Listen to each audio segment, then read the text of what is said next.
Disclaimer: the following Boundless PodTrap episode contains strong opinions that some listeners may and will find offensive. If you cannot accept or respect others with a differing opinion from yours, then fuck off. Rolling sound. I like turtles. Shush! Let me see your war face. Now, y'all ain't planning on fucking these chickens, are you? Picture it. Sicily, 1920. Aren't we fucking funny? Streaming from the Midwest, right in the middle of the U.S. From Omaha, Nebraska, you're listening to the Boundless PodTrap, your entertainment podcast, where we touch on all topics, from the crazy and absurd to the sacred and profane, and even the useless and unnecessary. The Boundless PodTrap knows no bounds. And now, here are your hosts. Well, guys, here we are. Episode 6. Woo! 6. And we got a fun one for you today. I am one of your hosts, Jeremy, along with Justin. and Why you no date white girl? huh? I just inhaled my spit down my throat. Anyways, here we are, fellas. It's Monday. Happy belated birthday. Hey, thank you. I'm I'm old not- as fuck now. I'm not going to say it. Good, you shouldn't. I'm not going to say it. I'm not going to tell him. Is it because he's overshadowing your birthday that was just a couple episodes ago? Right. It was on the birthday, so it kind of is more special like that. Did you do anything fun for your birthday? I can't believe you guys didn't call me. Uh, Disappointed in you both. It was busy every time I called. I don't answer my phone anymore. I called Jeremy. He said it was busy. Yep. And I think what happened was Justin and I were calling at the same time over and over again, and that's Must have what been. happened. I had a succulent Chinese meal. Why does he have I a hope. succulent? I hope it was a succulent Chinese meal. You'll find out. Do you think people realize that we record this several days before this comes out, I don't and this think they- isn't live? Put it together. I mean, like, we say that, and they're like, oh, okay, whatever. Shut the fuck up. Get on with it. Like right now, Lonnie hasn't had his birthday, but we're acting like he did. Well, which birthday? Huzzah! I know. How old are you? 36 years old. I feel like we've established each other's age, like, maybe 2 or 3 times, but we still forget each other's age. I knew he was turning 36, or he's He 36. just told me. Did he just say 36? Yeah. Okay. Because I just forgot. Him and I are the same age for a couple months now. Yeah. So, yeah. And you're the baby. That Sometimes. baby smooth, soft skin. Yeah, Just want to lick it. do it. I gotta ask you guys. Give in. What? Give in to your inhibition. Yeah.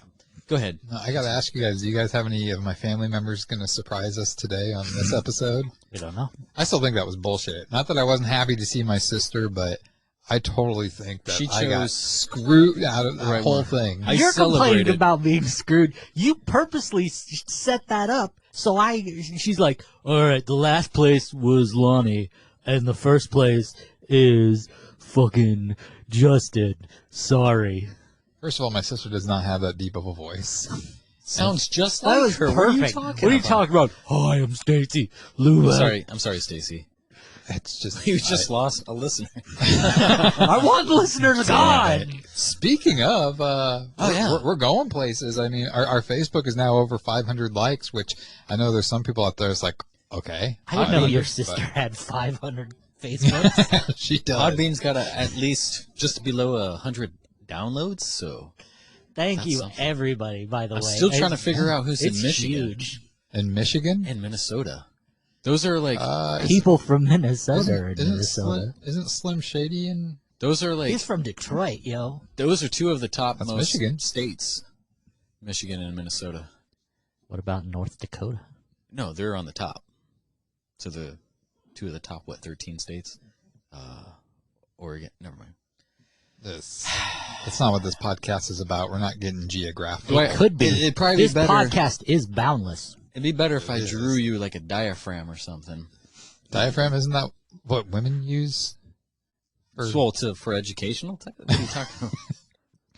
I don't know. I'm not well educated with Moving women. along. What do we got going on? We've got some good stuff coming up today. We have our first guest tonight. Second guest. True. Well, okay, second You guest. can't but complain about a guest and then pretend they don't first, exist. This is our first scheduled guest. Paco?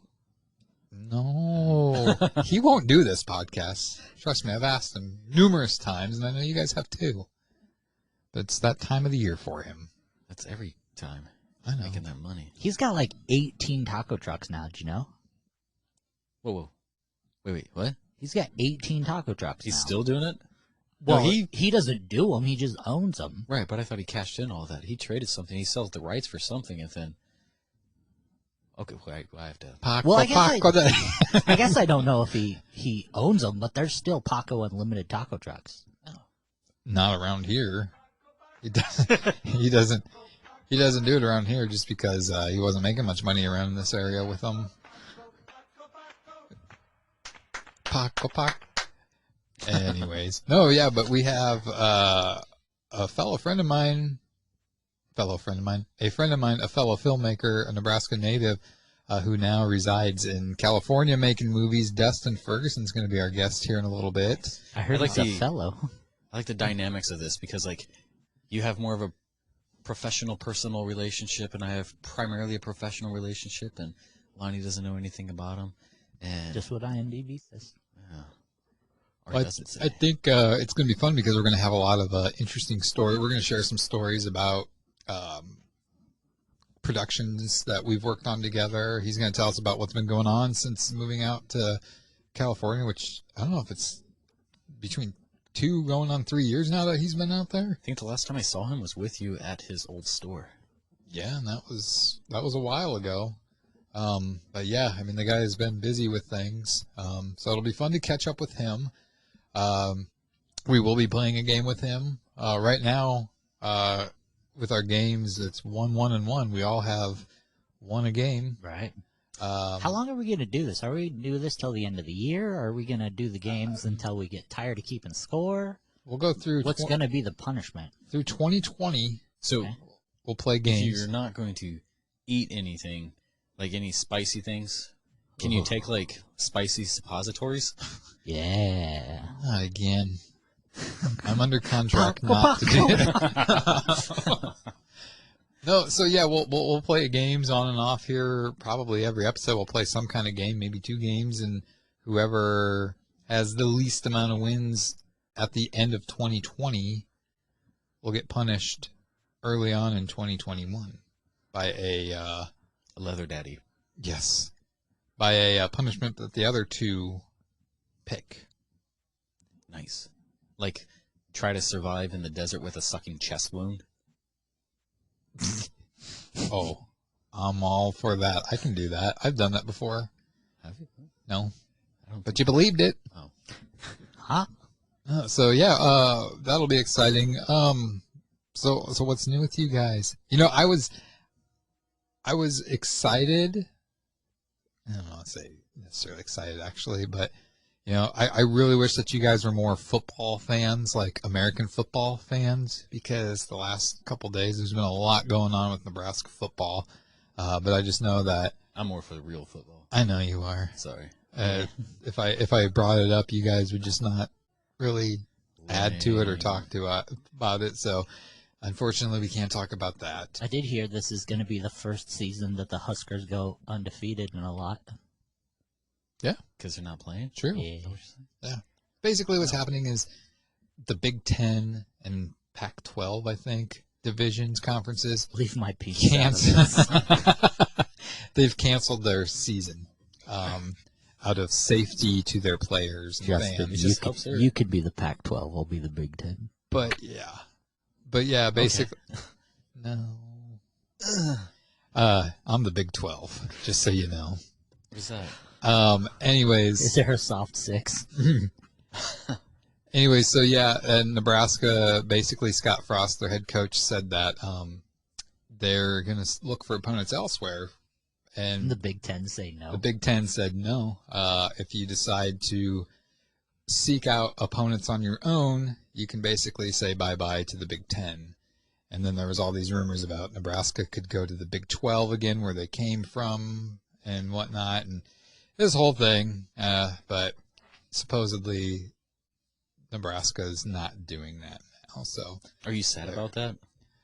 I'm very happy that they are canceling this. Yeah, I think all sports need to be canceled. That's the quickest way to, especially football, to pass. You are one pathetic loser. No, it's just, nobody's doing their part to help try to control this virus. And people can say you're puppets and you're easily manipulated. No, there's just stubborn people in this world that don't listen and don't want to give things a try. I mean, if people honestly believe that not doing stuff for 2 weeks was going to be enough time to make this virus go away, then they're the same people complain about, getting a second or third shutdown. Mm-hmm. Well, all this is being stretched out because of all the rebels out there that don't want to wear a mask. Freedom. Yeah, you're taking away my freedom. It's taking your freedom Feel away. it from my cold dead hands.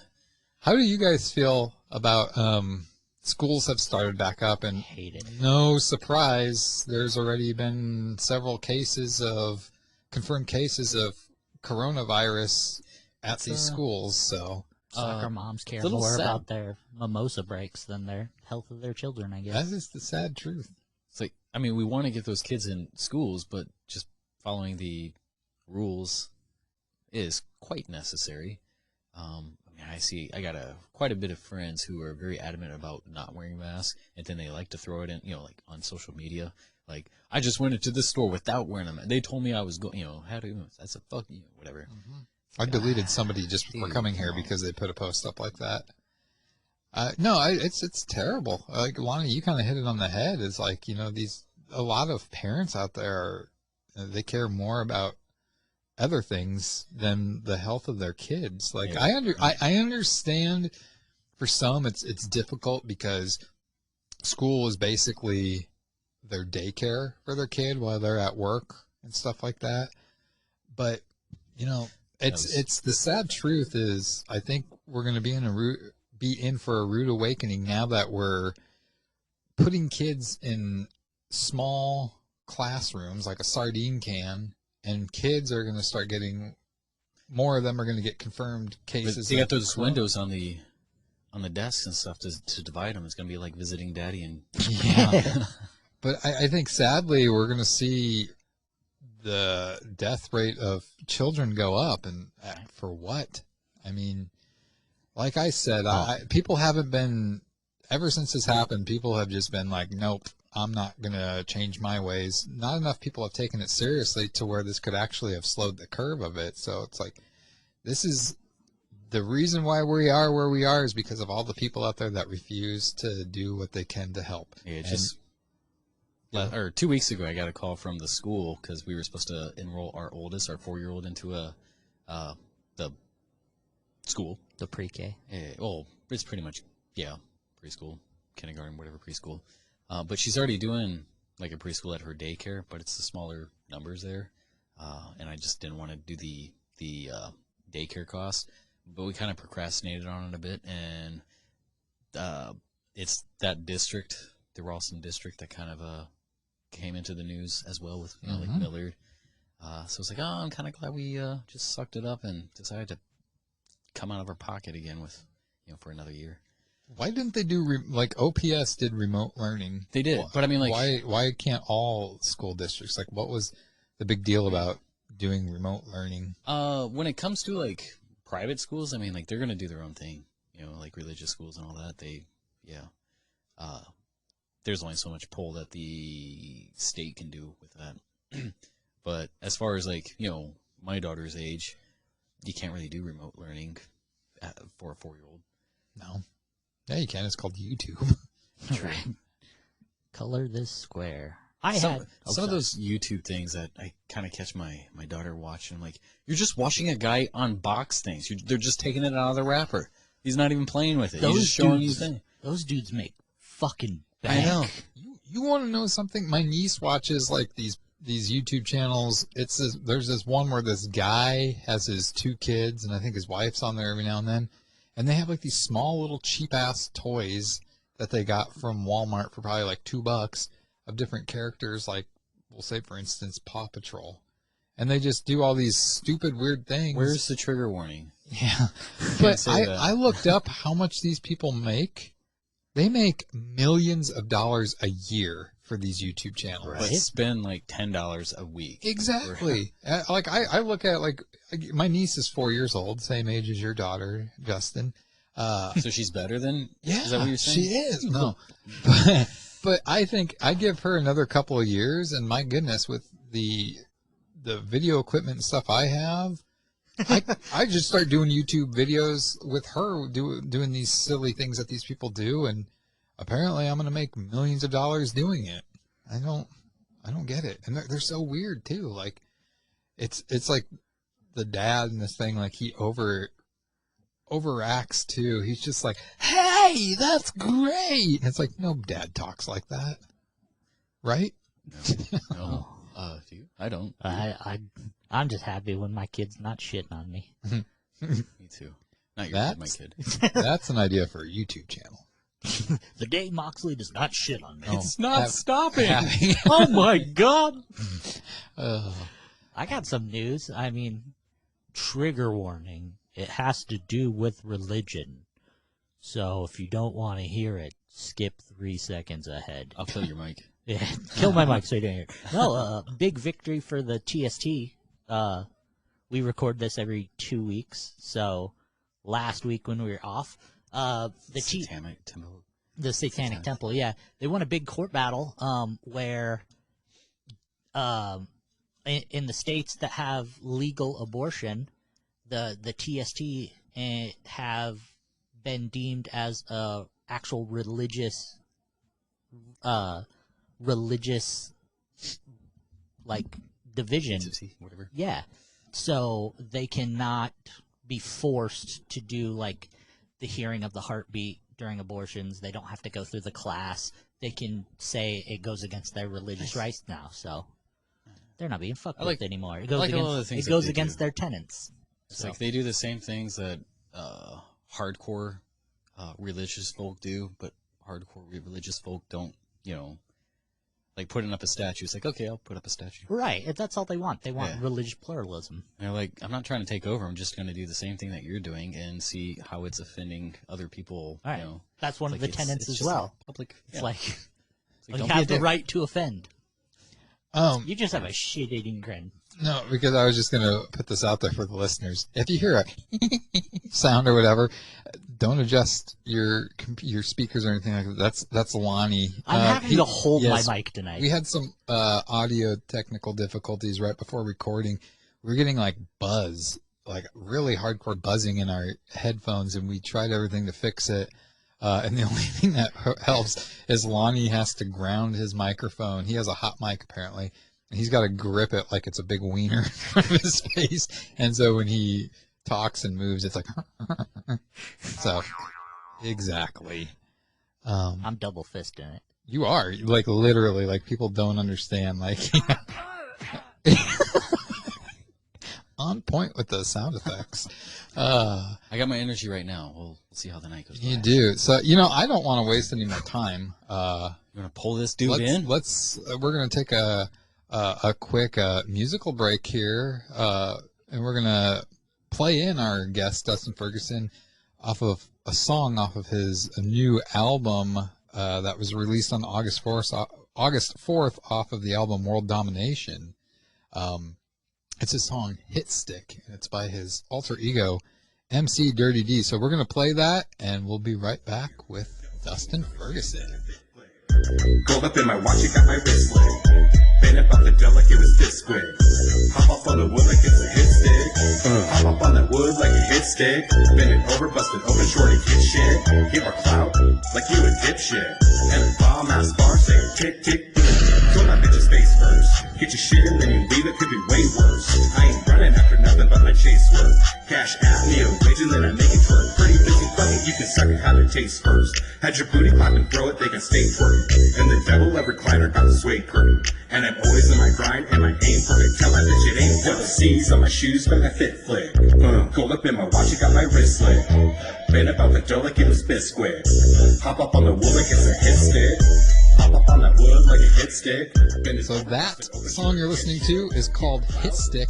That's by MC Dirty D, which is on the album World Domination, which it was released on August 4th, and it's available on Dat Piff.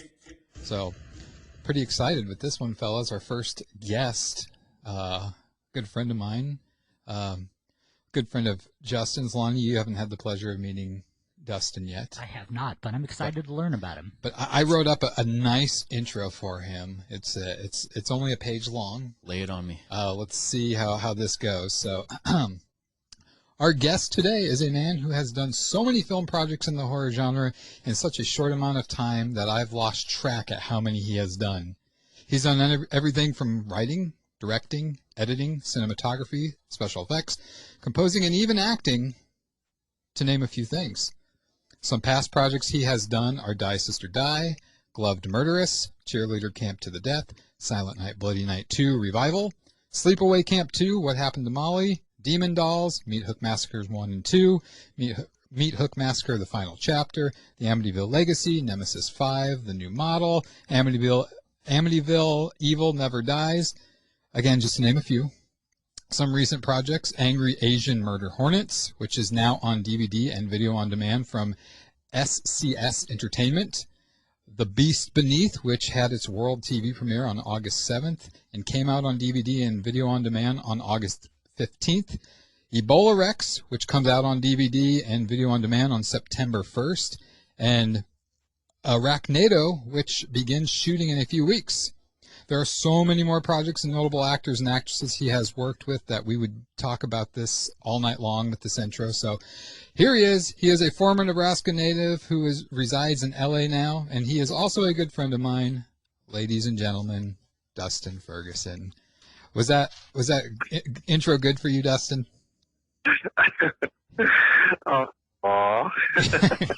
Yeah, it was. Thank you. I'm honored to be here. Thank you. Well, we are honored to have you. I guess I'm going to ask you, how have you been? It's been a while since we've talked. It's been a minute. Yeah, no, busy. I've been really good. I'm happy and well and doing fine. How about you? I'm staying busy. I mean, I'm not doing as many movies as I'd like to do, but that's hopefully going to change here in the near future. I got a big project that's been in the works for the last few weeks, over a month or so. That's going to be fun to do. But yeah, I mean, I can't complain. I mean, given the times we're in right now. But yeah, you said you're busy. Did you tell me correctly that in 2020 you've already done 8 feature-length films? Yeah. That's like one a month. That's like more. Yeah, about 1 month. Yeah, is my average right now.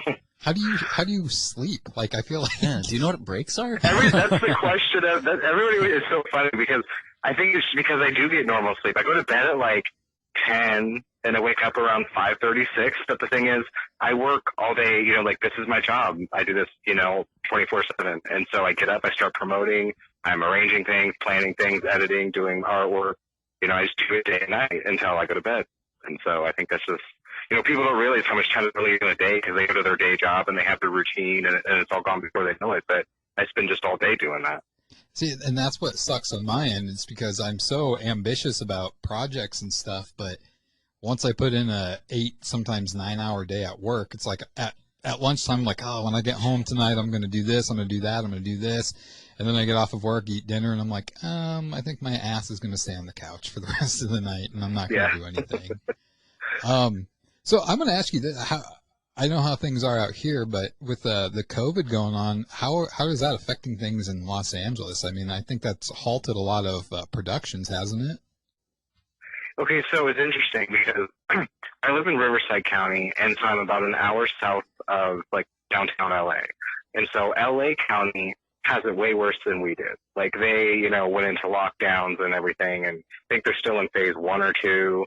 Like, it's a lot worse there. But where I'm at, I'm in, like, this, it's sort of like a sister town with another town. I live in Murrieta, and then there's, like, a twin town next to it called Temecula, and we're in a valley and surrounded by mountains.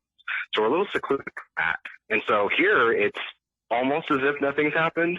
Like, we didn't have that much of an outbreak, and you can film here without permits anyways, so people have been coming here to film. So it's almost like it's gotten more heavy with production, with my stuff and the people I'm working with. I mean, that's doesn't it worry you that these people coming from outside are going to start bringing the virus your way? I would put a fence up around you, stay away. Oh yeah, well, we have to abide by all the rules. We have, because we use union actors and stuff, so we have to do the COVID testing. We have nurses on site. We have to, the masks and the gloves and social distancing and the whole 9 yards. We play it safe. Well, I'm going to get right into this. I'm going to ask you the first question. It's a very simple question that you've probably been asked a million times. But so how did you and why did you get into the movie making industry?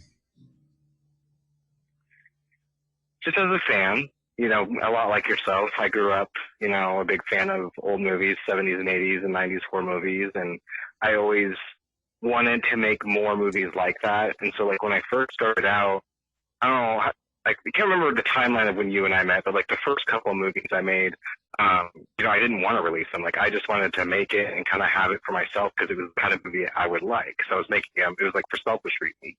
And eventually I started showing them at the Joyo Theater and legitimately selling them out of the trunk of my car in the parking lot there, all of that. And then it just sort of grew. It became, something I really loved doing, and it was like a sense of commodity, like community with everybody, that I was doing it with, and friendships, and I was getting better at it, obviously, as time went on, and it just kind of grew into a career, like, before I knew it, like it was a hobby that just flourished, I guess. So when you were doing that, getting your start, what were your main things that pushed you to keep going? Did you have any good successes when you first started that made you want to reach for that next level? What made you want to keep striving? I think it was when my name kind of broke out there. Before I started directing, I was a fan editor. And for those that don't know, those are people online that take existing movies and create their own versions of it. And I was sort of known for doing composites of movies. I would take horror movies and get the deleted scenes from work print stuff and make full uncut composites and release them for free online. I did over 100 of those.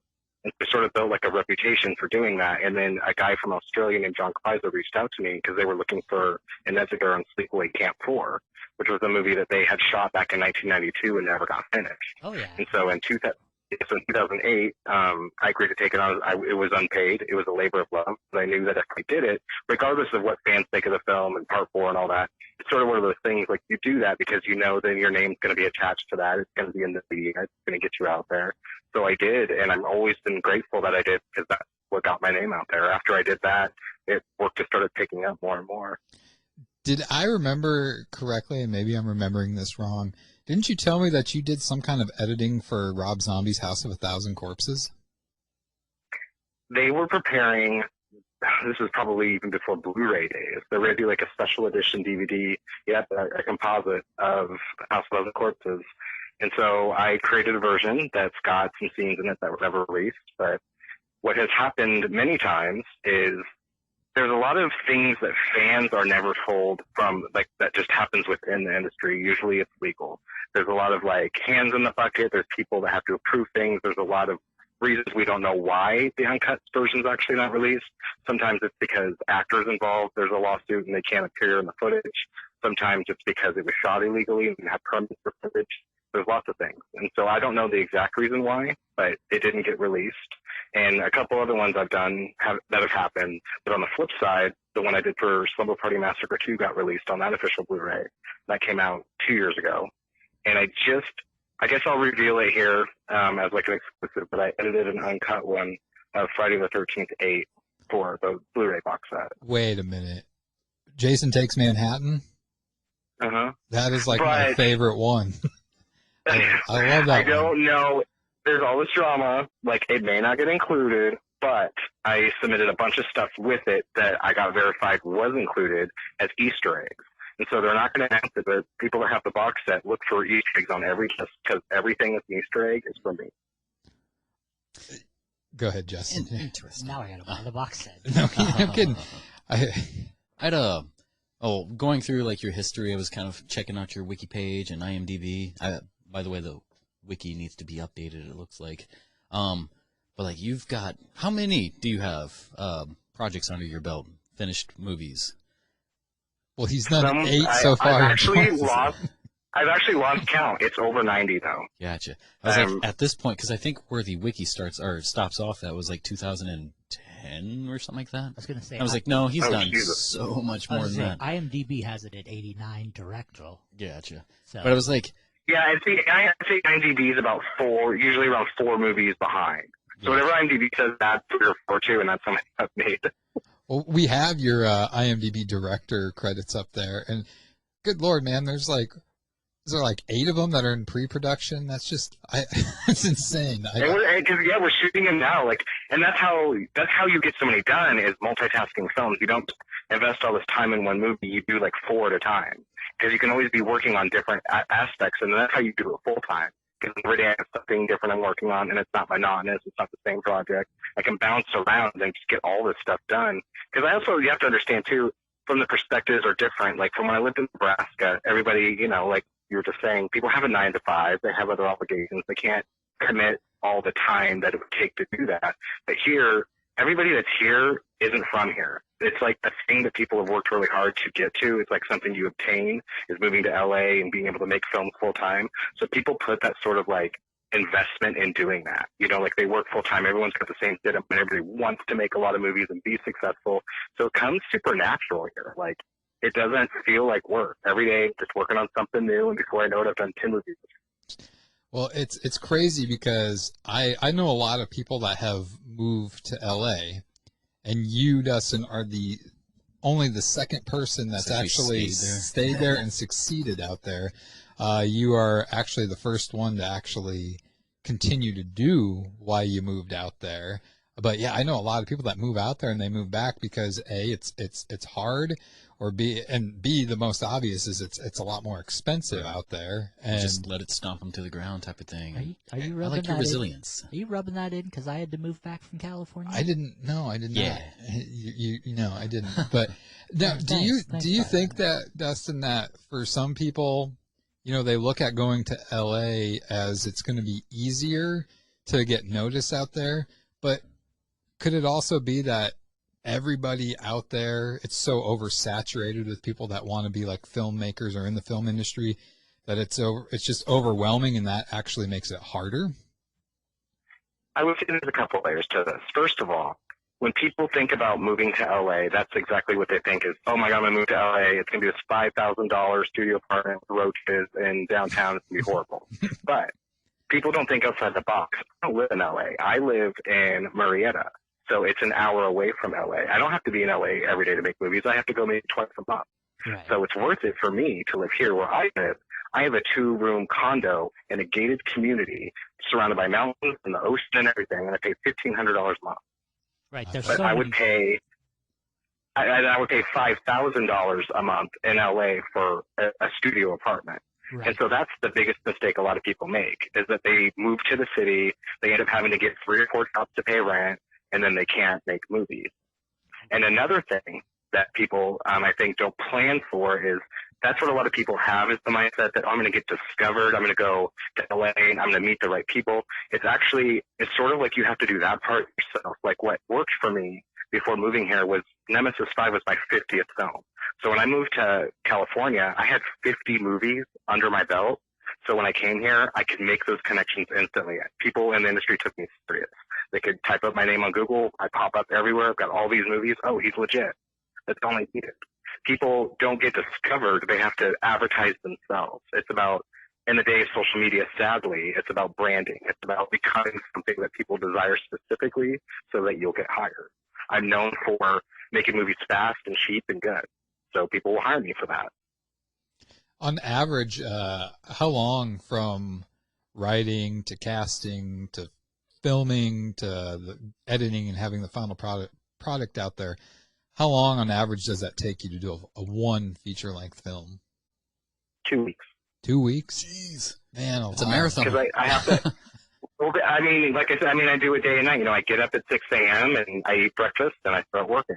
And I just do that, you know, and I have to do it. I could spend more time, I suppose, but there's not really a point because we get it done. You know, when you have a lot of people kind of doing the different jobs, it's not like kind of like how it was there where you end up having to wear 5 hats and you're doing all the work. I mean, I've got everybody working on a piece of it, just sending me things over the internet and meeting up with hard drives, and it's very fluid, you know. It's like so very different. It really only takes a couple, and I don't want to take more than 2 weeks, or I don't allow myself rest, you know, because I have to have a couple weeks before the next project, which includes pre-production. So basically, I'll do a movie for 2 weeks, have a week to kind of just like go to the beach and hike and shit, and then a week later, I'm pre-production on the next one. Was it hard for you? Because I know when you were in Lincoln and we would work on things, you did a lot of the stuff. Like, and that's like how you said that out here, when you make a movie, you wear a lot of hats, and you know it's not uncommon for the director to also be the cinematographer or also moving lights around and all this stuff. You did that a lot out here. When you moved out there and now you had people that were kind of at your beck and call to work on this, was it hard for you to delegate, or is it just like a sigh of relief that, okay, I don't have to worry about this anymore, somebody else is doing it? It's like, fuck it, 1 week. Yeah. Yeah, no, it took some adjustment for sure. I mean, like when I first, it was a realization, because it's like a different level here, you know. It's like I'm doing it here to turn a profit every month so I can legit my rent. I make an average, honest truth, about $3,000 to $4,000 a month profits for my movies. And that's how I survive. Man. And so I have to do it the right way to build a profit. I have to have crew members that all get paid to do their part, and then we're all in it together, and we can keep creating together. And so I had to learn that. Like that, would say is the thing I learned, that you can't really do it all yourself, or you're going to wear yourself out, and you're not going to be able to get to the point of really earning a profit. Now, with your shotgun style, and I've noticed with a lot of your new movies, you do use a lot of the same crew and same actors. Is that just because you have a lot of faith with those actors, or do they just fit your mold you like to work with? Well, I mean, if you look at throughout history, the big cult directors, that's what they do. People like Rob Zombie, people like John Waters, John Carpenter, they all work with a lot of these same actors because they're people they can depend on. They understand what they can bring to the table as an actor. So when they write the scripts, they have those people in mind. And there's, you know, like I said before, a sense of community with these people, because it becomes something they can look forward to. Like, oh, the next Dustin movie next month, we're all going to see each other again. You know, and it kind of becomes that thing where it's like our excuse to get out of the house. You know, like I get out of my editing day for a few days to go and have fun with everybody, and then come back and we do it again next month. Right. And so it boils down to a preference, but then we're all also succeeding together. You know, the more famous I get, the more known I get, it goes with these actors too. Right. It's all like all rising tide floats all boats kind of a thing. Yeah. So this next question I have for you, I meant to ask it earlier, but we kind of, you know, I got a little bit ahead of myself, but so excited. I know. I'm catching up with a buddy. I'm excited. So I'm going to ask you this question, Dustin, but I'm going to answer it, and you tell me if I'm right, because I think I might know this. So, you know, your main thing is horror genre, correct? Yeah. Okay, that wasn't the question, but I think we all pay for it. Which horror movie out there, or which horror franchise had the biggest impact on you when you were growing up and just getting into filmmaking? So that's the question. My answer is, for you, and tell me if I'm wrong, is it Texas Chainsaw Massacre? You don't know me. I don't. Yeah, you're right. Okay. Well, because, you know, Leatherface and Texas Chainsaw Massacre, that's like one of my favorite franchises. And I know one of the movies that I got to work on with you, and we'll get more into that in the next segment here, but was Meat Hook Massacre, which, by the way, you can't see, but I am wearing the T-shirt from the very first Meat Hook Massacre. That movie. Oh, you are? I am. Oh. I am. But Meat Hook Massacre, working on that one, it was pretty much like your ode to the Texas Chainsaw Massacre, correct? Yeah, that was one of the first work for hire movies I did. It was like this VHS company that wanted to produce 2 movies that would be released like on a limited edition VHS in certain territories. And one of the movies was Meat Hook Massacre, and the other one was a Faces of Death ripoff called Faces of Dying. So I did a Texas Chainsaw ripoff and a Faces of Death. But then what was interesting is after we did that, they sold the rights to me, so I was able to make it that franchise. Well, and this can kind of lead us into segment 2, which is kind of the projects that we've worked on together. That's me and you, and then also Justin, which, Justin, you were in Meat Hook Massacre 2, correct? See. Yes. Okay. Elaborate. I played Justin, or something like that. The brother. Yeah, I think he's just Justin, isn't it?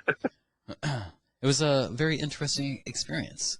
It was like the locations. I'm like, holy crap! Like this is some of the locations I had no idea was even out there. Like there's a cave underneath a bar. It was like, okay. Well, yeah, because when I watched it, I was just like, where the hell did you guys go to, like New Mexico or something like that to film this, or what?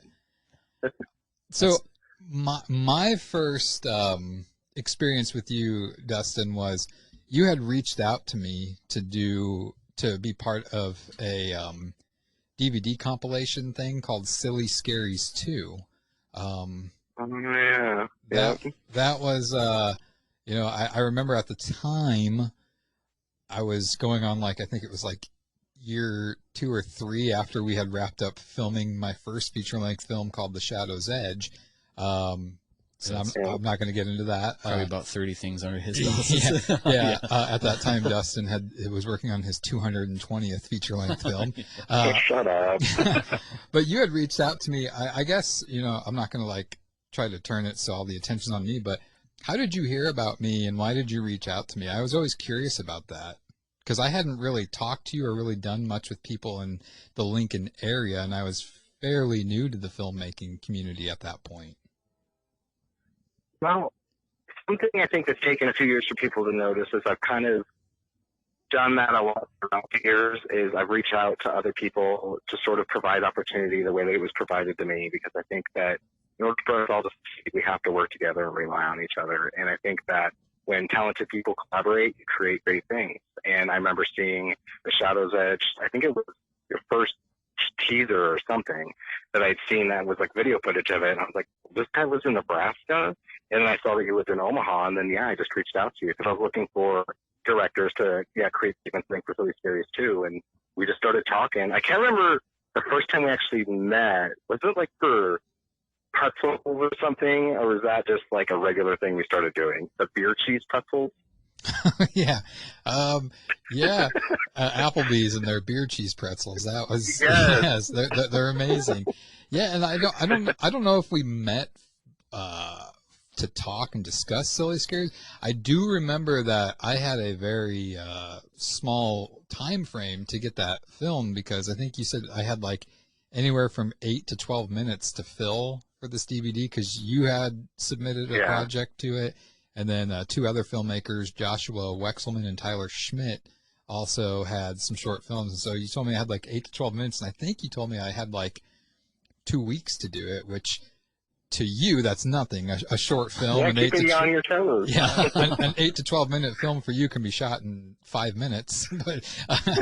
But I just remember I'm like, holy crap, I've got to really, like, I was like honored by this. But you did it. I mean, you did it, right? I did. I mean, I wrote this thing from scratch. I cast it, we filmed it, we edited it, and I was just like, I was very proud. And Justin, you were in that movie too. It was called Junior and whatnot. But yeah, and then you had, I remember the Joyo, you had the theater in Lincoln.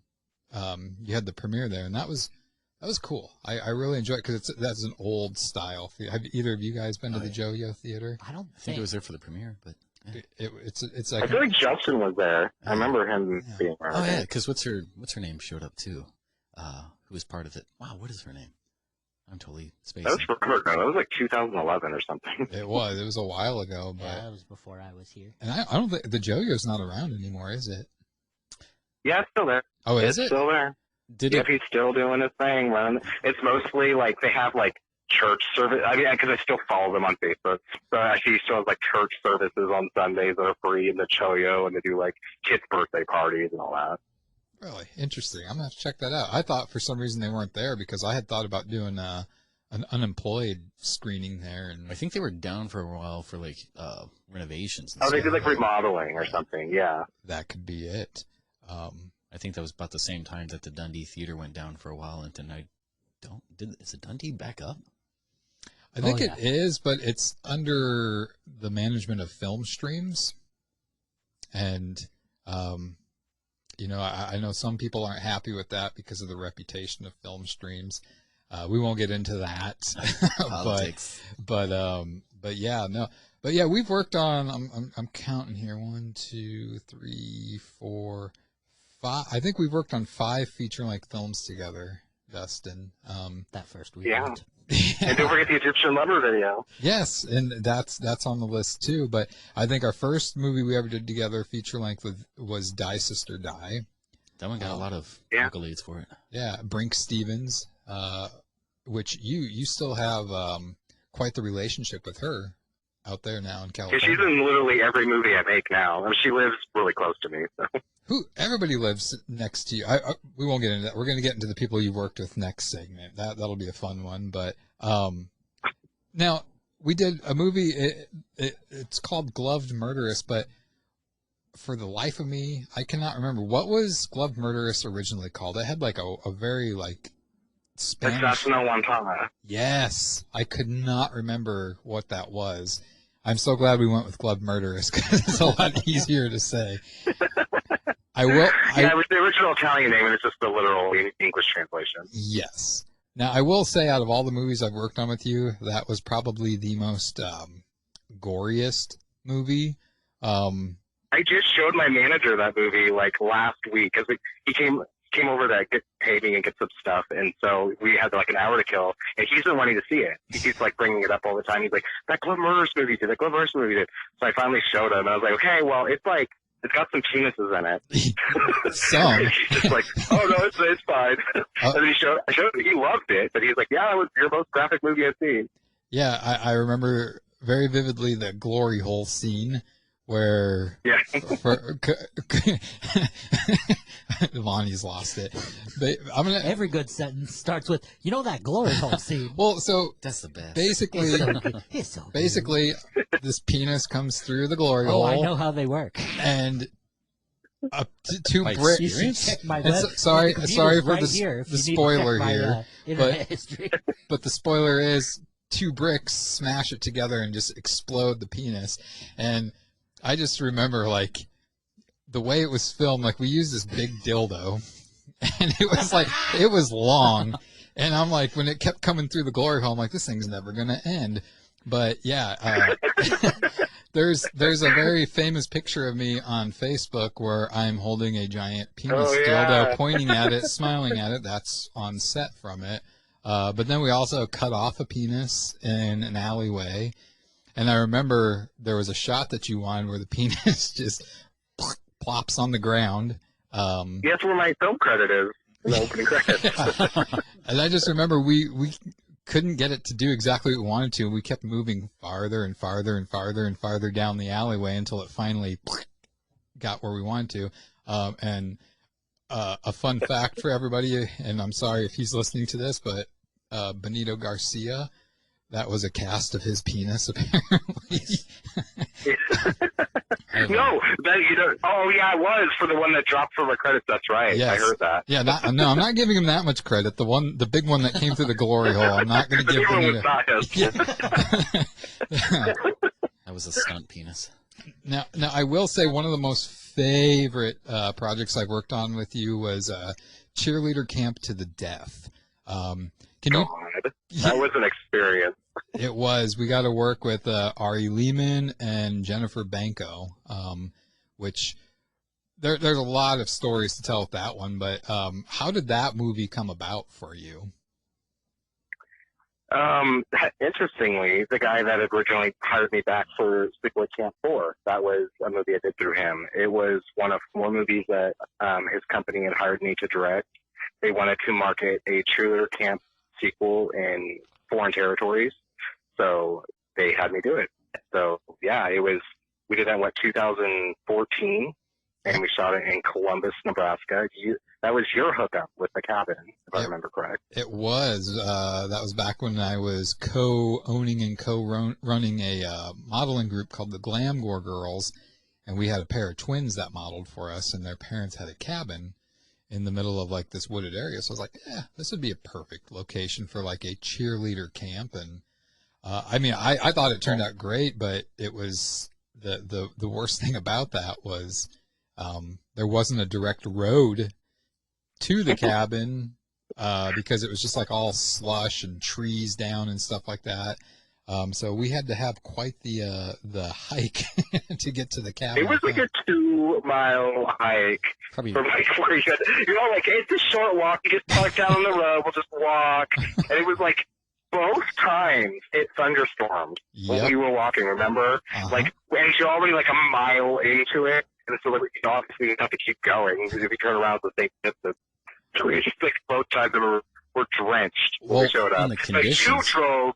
Yeah, you drove Lincoln, I think, one of the days, because he was being a prima donna, and so you guys actually drove through the terrain. Yeah. So you guys got to avoid the rain one time. Let me tell you about that one. So, yeah, it wasn't just Ari. Jen Banco didn't want to walk, too. And, I mean, I get it, too. Yeah. I mean, they're going to get soaked, and then you're expecting them to act and put on a performance. So we took my HHR, which is Chevy's version of a PT Cruiser. It's a little bit larger. And it was uneven terrain, mud, thick grass that was tall and hadn't been cut forever. I mean, I was nervous. I can say that now. I was nervous as shit because I'm driving these two. And I mean, they were narrow paths because there was like barbed wire that lined the path too. And I'm like, if I drive off the road and stuff, and yeah, it was quite interesting, and I just actually said this on Facebook. My good friend Michael Laughlin, our producer for this podcast, he had a memory on Facebook came up, and it was a picture that Jen Banco took of him that day, and I had commented like, I remember that day she had her iPad, and she was recording video of us driving. And she was in the back seat. Really? Yeah, she was in the back seat. Ari Lehman was in the passenger seat up front with me, and I was driving. And Ari, he was doing some kind of like English accent or Australian accent, commentating as I'm driving and like trying not to wreck and stuff like that. I really wish she would have posted that because I would love to see that movie or that video. And I mean, you look at it too. I mean, you've got Ari Lehman, the first Jason, and then Jen Banco, who was in part 7, was it? Friday the 13th, part 7? Yeah, she's young, Tina and 7. Yeah, but that was a very interesting one, and we also had to look out for ticks. It was right in the middle of tick season when we were filming that. And I know, was it Mark? And I always butcher his last name, the cinematographer, Mark Timian. Yeah, I just remember it was hot. And he had like his socks or his pants tucked into his socks. And I mean, we were all just constantly checking each other for ticks. And that's one thing about you don't have bugs out here. Like the climate doesn't allow for it. Like when people first move here, you see them put out bug spray. It's like hilarious. Like what bug? It's so weird. It's like totally different. It's too expensive for the bugs to live out there. It is. They can't live here. So, I mean, out of all the projects that we kind of worked on together, another fun one was Silent Night, Bloody Night 2. That was very interesting. And you had Jennifer Runyon in that one, correct? Yeah. How do you get these? Before moving out to LA, how did you get these contacts with these celebrities? Well, again, I think even at that time I had done probably 25 or 30 movies. It's just, people, a lot of people out here, they just want to work. They want to get money so they can pay their rent. And so if they are approached by somebody and they do the research on them, they look legit, then they'll usually go for it. And I just had enough films and enough mutual friends within the industry already at that point that I was a trustworthy person. And, we talked on the phone and everything before she came, and I think, it was interesting in Nebraska, it was a lot more elaborate because these people were coming from LA to Nebraska. So it would be like this whole thing of having to pick them up at the airport and getting hotel rooms and all of that, which that obviously I don't have to deal with now. So it comes easier here. But I think that sort of prepared for living out here, doing all of that then. Yeah, that was always a fun thing, is you always had me be your transportation since I was in Omaha. Yeah. So every time you did these, yeah. Can you pick someone up for me and bring them to me? Other than Jeremy, who's the worst person you've worked with? Oh, bastard. Well, it's interesting because to give an honest answer would be unprofessional. Oh, yeah. Because I will say that the more you get out there, obviously most people realize that the bigger you get, the more people, you have more fans, but you also have more haters. True. And so there's people throughout my career, especially since I've moved out here, that are backstabbers, because that's a big part of this industry. A lot of people that want to succeed but don't necessarily have the means to do it will just take and do what they have to do to get it. So I've definitely worked with a handful of unsavory characters. But I would say that the majority of my career has been spent with really good people, that I tend to surround myself with great people, and Jeremy's one of the best people I worked with when I was in Nebraska. Woo! I'll send you that payment later for some of that. It's kind of through PayPal. Crazy, too, because,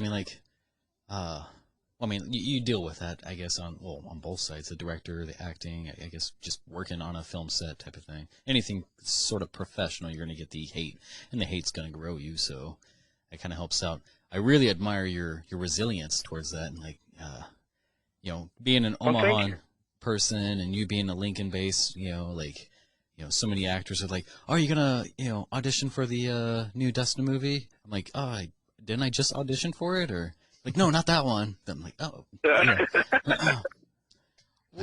Well, and that's a big part of what I think that people that are doing this need to have the mindset is that all you have to do to succeed, like I'm not special. I'm not anybody different than anybody else. I just did it. I just decided to do it. And I feel like a lot of people are apprehensive. A lot of people can't take criticism. A lot of people can't take the exposure they get and the hate that they get, and the biggest part once you start doing it is just not giving up, because there's so many elements working against you, especially the higher up you go. It just gets harder and harder because it's more and more desirable. And that's how you have to treat it, that the more you want, the harder you got to work, just like with anything in life. And so I think it becomes more worth it. And when I get haters and stuff, it becomes more obvious to me how far apart we are, and it's all rooted in jealousy. It's unsuccessful people that want to bring you down because they can't get to where you're at. And that just becomes more apparent, and it becomes less of a worry for me. So you're saying you barely sleep and you barely get down about anything. I like that. Yeah, you just... And you never get gotta work hard. It's all on you. That's what it's about. And you never get bug bites either. Hey, what's that? I said, and you never get bug bites either because there's no bugs out. Yeah. Well, there's snakes, there's spiders, and there's lots of lizards. That's the cool thing. Everywhere out here, you see cute little lizards running around everywhere. I love it. Cutest infestation ever. Yeah. If it were snakes, I'd be done. Snakes are like my kryptonites. I was from NorCal. We just had rats. I'm okay with rats. No, you're not. You don't live with rats. That Well, was my life. If there was a rat Fucking living in my rats. house or rats in my, but it's just I don't cringe at them like I do snakes. Just saying the word snakes, I'm puckering right now. So now one thing you did, you opened up a lot of doors and opportunities for me, Dustin. So I do thank you for that. Had it not been for you giving me some opportunities and working with you on films out in Lincoln, the difference between Omaha and Lincoln was night and day when it came to filmmaking. And I'm not saying anything bad about Omaha here, but Omaha, how do I want to word this? Omaha, there's a lot of filmmakers out here, but douchey. No, I wouldn't say that. It's just people are kind of more in it for, I don't want to say themselves, whereas in Lincoln, an example, in Omaha, I've been trying to, for the next short film I'm doing, find locations. And nobody is really like, yeah, I've had a couple bites here and there, but it just isn't going to work. But had I done this in Lincoln, I would have probably had like 50 people like, yeah, you can use my place. Like, correct me if I'm wrong, Dustin, but Lincoln was more open to the fact of like letting a production film at their place and letting you film there for free and not necessarily be like, well, you can film here, but you got to pay me for it and stuff like that. Whereas like in Omaha, I feel like, oh yeah, you can film here at my business, but you're going to have to pay me X amount of money to film there. And no blood. Yeah, and no blood. Right. Well, it's kind of like like I was saying, like with LA and Nebraska, it's a geological thing because Lincoln's a college town, so there's a lot of like hipster types, people that are free thinkers, independent artists, sort of kind of gravitate towards that area, and so people are more open and receptive to stuff like that in Lincoln versus Omaha. Where I kind of feel like when I was living in Lincoln, Omaha was always sort of like you said, like they're a little more like to themselves, a little more aggressive about things. Everybody knows none of them would ever work with me. So it was like I kind of just had to do my own thing in Lincoln, and it's just sort of because that's part of what the city was known for as a whole is the arts. And so it's the same thing here. You just got to be surrounded by people that want to do the same thing. And I think in Omaha, at least at the time, they just had different motivation. Yeah, and I mean, and like I said, that's nothing against Omaha. Like I love it here, right. And I mean, it is a little bit different than what it was several years ago. I think more people are open to do things or allow productions to happen. But I mean, you had even said it to me, like you should move out to Lincoln. It'd be a lot different for you. And it's like, yeah, I could. And now you're telling me I need to move out to LA. So, only if you. I think that.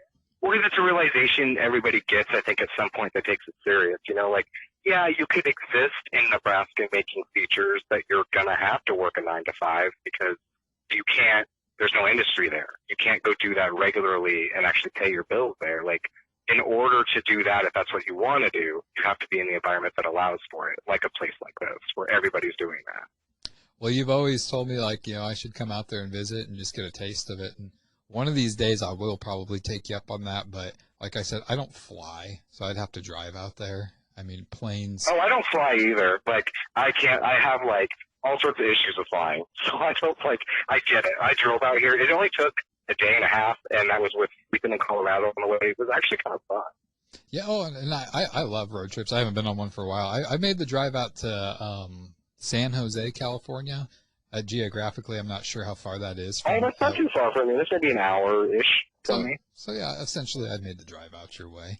Now, I want to talk about, you had mentioned him earlier, Egyptian Lover, who you shot a song of his called Freaky Deaky Machine. Scared my baby. Well, true story, Dustin. Lonnie, the other night, in prep for this, he had said, you said there was a music video you guys had shot with Egyptian Lover. And I was like, yeah, it's Freaky Deaky Machine. So I sent him the link. And Lonnie has is it 4-month-old now? 4 months, yeah. And every time he'd play it, his son would start crying. So apparently. I think he's scared of the robot. You think so? I think he was scared. Because he watched Chopping Mall with me the other day. And he was scared of those robots. So I think I broke him on robots. Oh, Kelly Maroon. She's actually a friend of mine. I think I broke him on robots.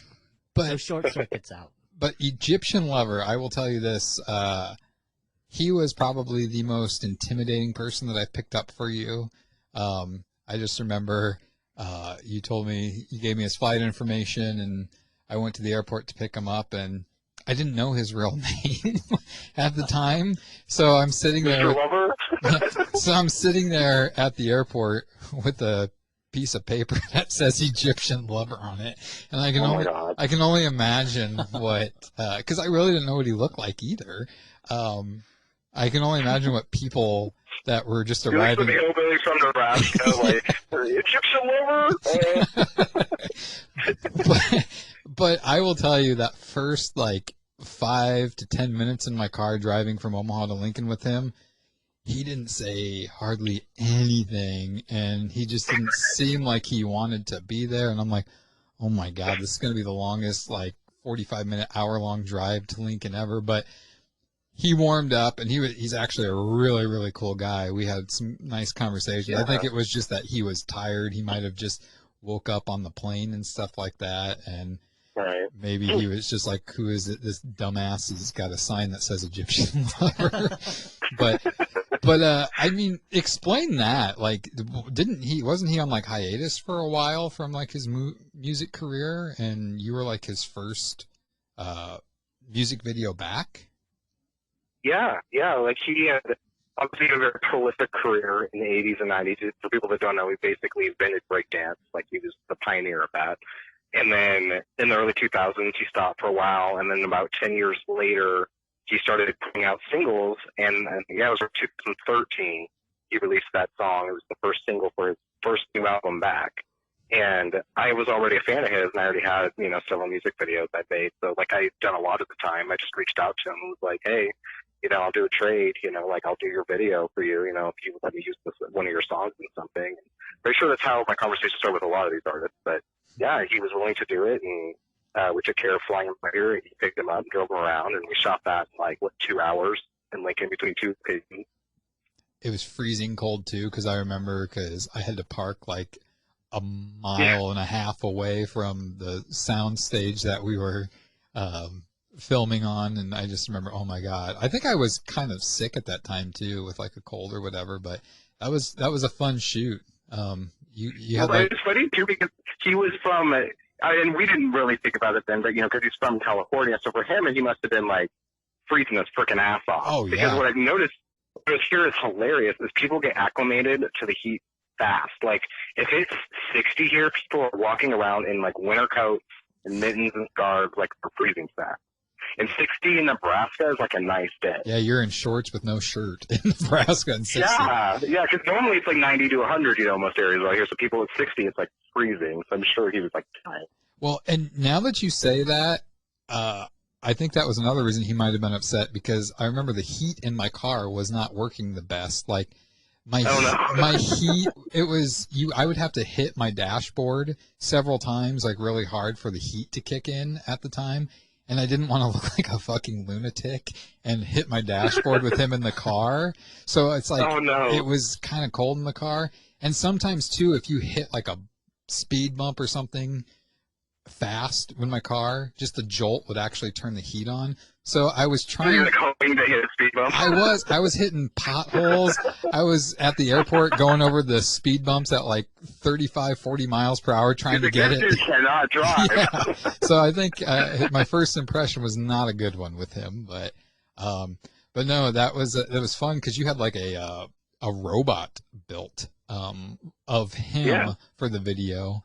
Which we probably will leave the link to the Freaky Deaky Machine video so people can see what we're talking about. But, that was definitely an interesting one. And you still, you're in contact with him as well still, aren't you? Yeah. He's a good friend. We've had lunch a few times. He lives in Orange County, and so he's about 30 minutes from where I live. And he was I did a documentary called Hollyweird. And so I interviewed him for his, the pioneer of breakdance music. So it was actually on Thanksgiving Day. He came over because he was passing through. It's just so funny because he had to go to San Diego, which is on the other side of me, to see his family. So he was driving back home. He's like, I'll just stop at your place and do the interview there. I'm like, okay. So he just came over and we did it. I remember I was the very first one to introduce him to Runza because I was just thinking that. I always remember you telling me that. And I miss Runza so bad. You don't even know. Yep. For those that don't know, or any new listeners that are brought here for Dustin, because of Dustin, Runza is exclusive to Nebraska. It's like it's a fast food sandwich place. There's a Runza like 2 blocks down the road. It's okay, in Iowa. Sorry, it's part of Iowa too. Come on, don't hate on Iowa. We got 2 things. We got Runza and we got Tasty Taco. That's all we got. Tasty Taco's pretty good. I'll give you that, But no, I just remember getting him Runza for the first time and just watching him eat it, and I was like, oh, I'm so jealous. It was the first time I ever had Runza. I can't eat Runza anymore because of my stomach issues, but yeah, I'll mail you a Runza sandwich, Dustin. Oh my God, you have to. Because the thing is, people out here, you probably saw that because people out here don't eat a lot of beef because that's more of like a Midwestern. People don't think about that. It's like a Midwestern thing. They farm cows there. So beef is more expensive here. So people eat a lot of other kinds of foods. Like, it drives me insane. Like, you go to pizza places here, and half of them don't even have beef. They're like, meatballs? You want meatballs on it? I'm like, no! Ground beef. Y'all don't put beef on pizza. They're like, that's weird. Well, maybe I'll put a care package together for you. Give me a Casey's pizza and a Runza. That's all I want. We gotta negotiate this because I would really like a double right now. Well, I was gonna say I'll send some Omaha steaks and all that stuff too. Yeah. I guess that's one thing living out here that we kind of take for granted is that we can kill a cow in the morning, and by dinner it's on the table. Right? We just have to walk like 2 blocks, and there's a herd somewhere. Yes. So, what is it you miss most about Nebraska, if anything at all? And you don't have to say me. I know. What's your second thing you miss? Well, obviously, it's I haven't been back since I moved out here, so that's been tough because I haven't seen any friends or family. I've seen maybe like less than 5 of my actors because they've come out, like Robert has come out for the Meat Master sequels. Yeah. And like Clint Beaver's come out for a few things. So yeah, I've got to see like a few of them, and that's been cool. But like probably the biggest thing that took a long time to get used to is the weather. Like big reason I moved out here was for the nice weather. It's practically summer year round. That's amazing for filming because you always count on it. It's always great. But the fall time here, it's like you don't feel it. Like it's 90 degrees in summertime on Halloween. And so like, and they can't grow pumpkins here because of it, because of the heat. So there's no pumpkin patches. So like there's, on the other side of like the mountains past LA, like if I want to drive 6 hours, there's probably a farm where they can grow pumpkins, but they can't here because it's basically a desert.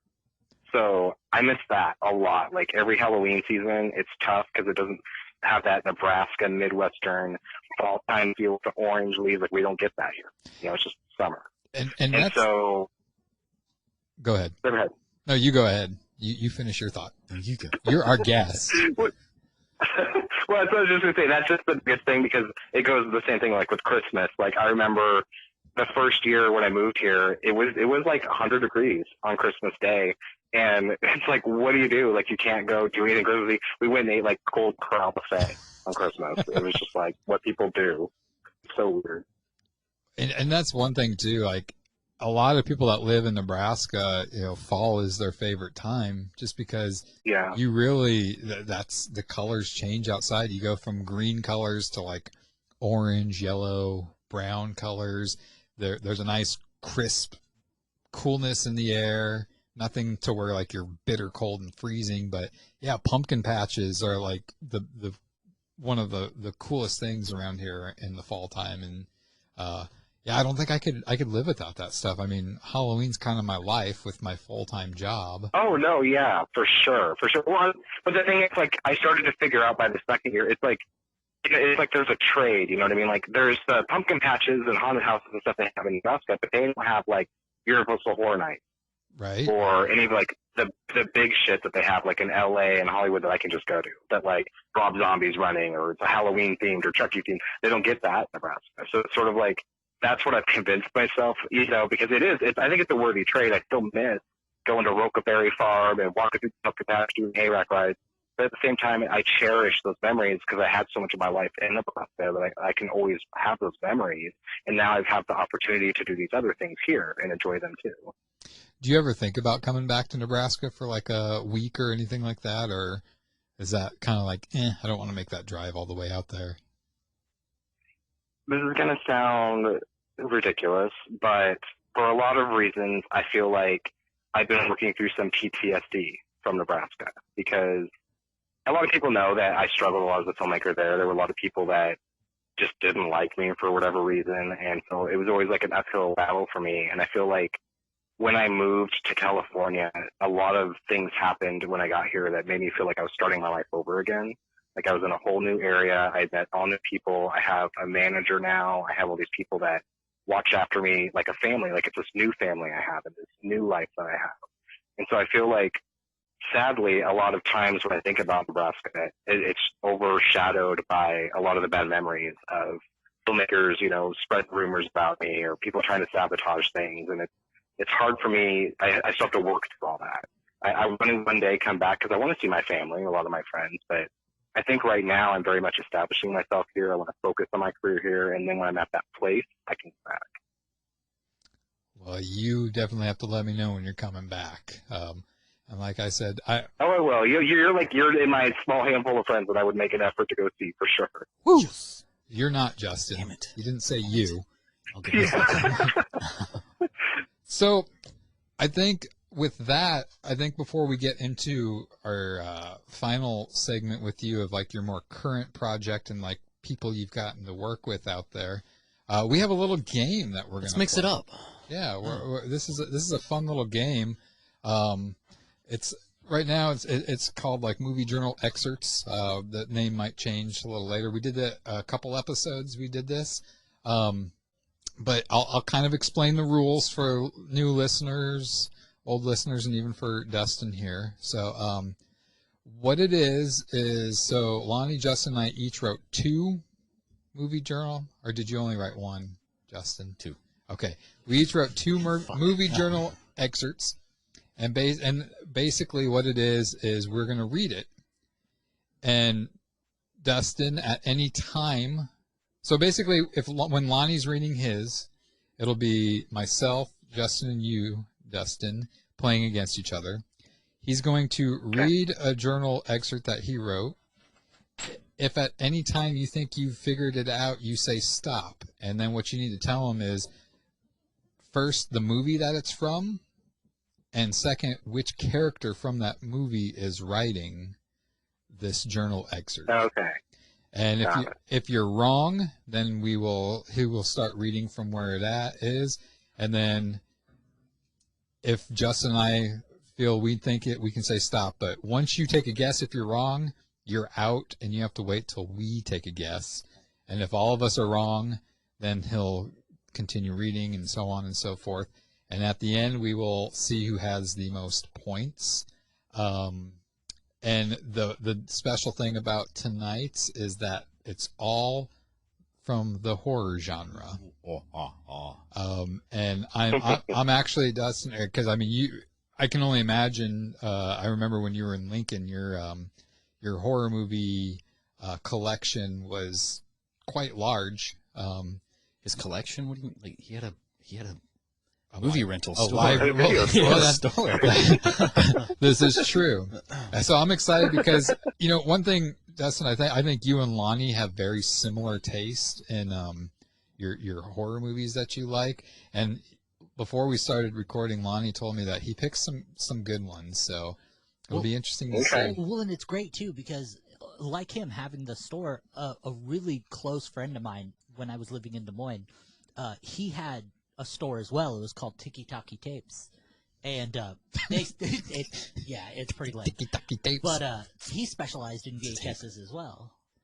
He really didn't he didn't have many in store, but you'd go to his house and he just had racks upon racks of classic VHS tapes. And when his store went out of business, he just loaded me up with VHS copies of classic blood-sucking freaks and the Wizards of Gore and just amazing VHSs. It was amazing. I loved it so much. And I'm really loud all of a sudden. You're good. You're also. I can hear you better though. Yeah. When you had that, before we get into this, Dustin, you had like that movie rental store in Lincoln. Didn't you? You would also rent out the VHS player along with it because that's fucking great. Most people didn't have VHS players. Yeah. So we sold them. Like I would refurbish them and sell them for like $5 or $10.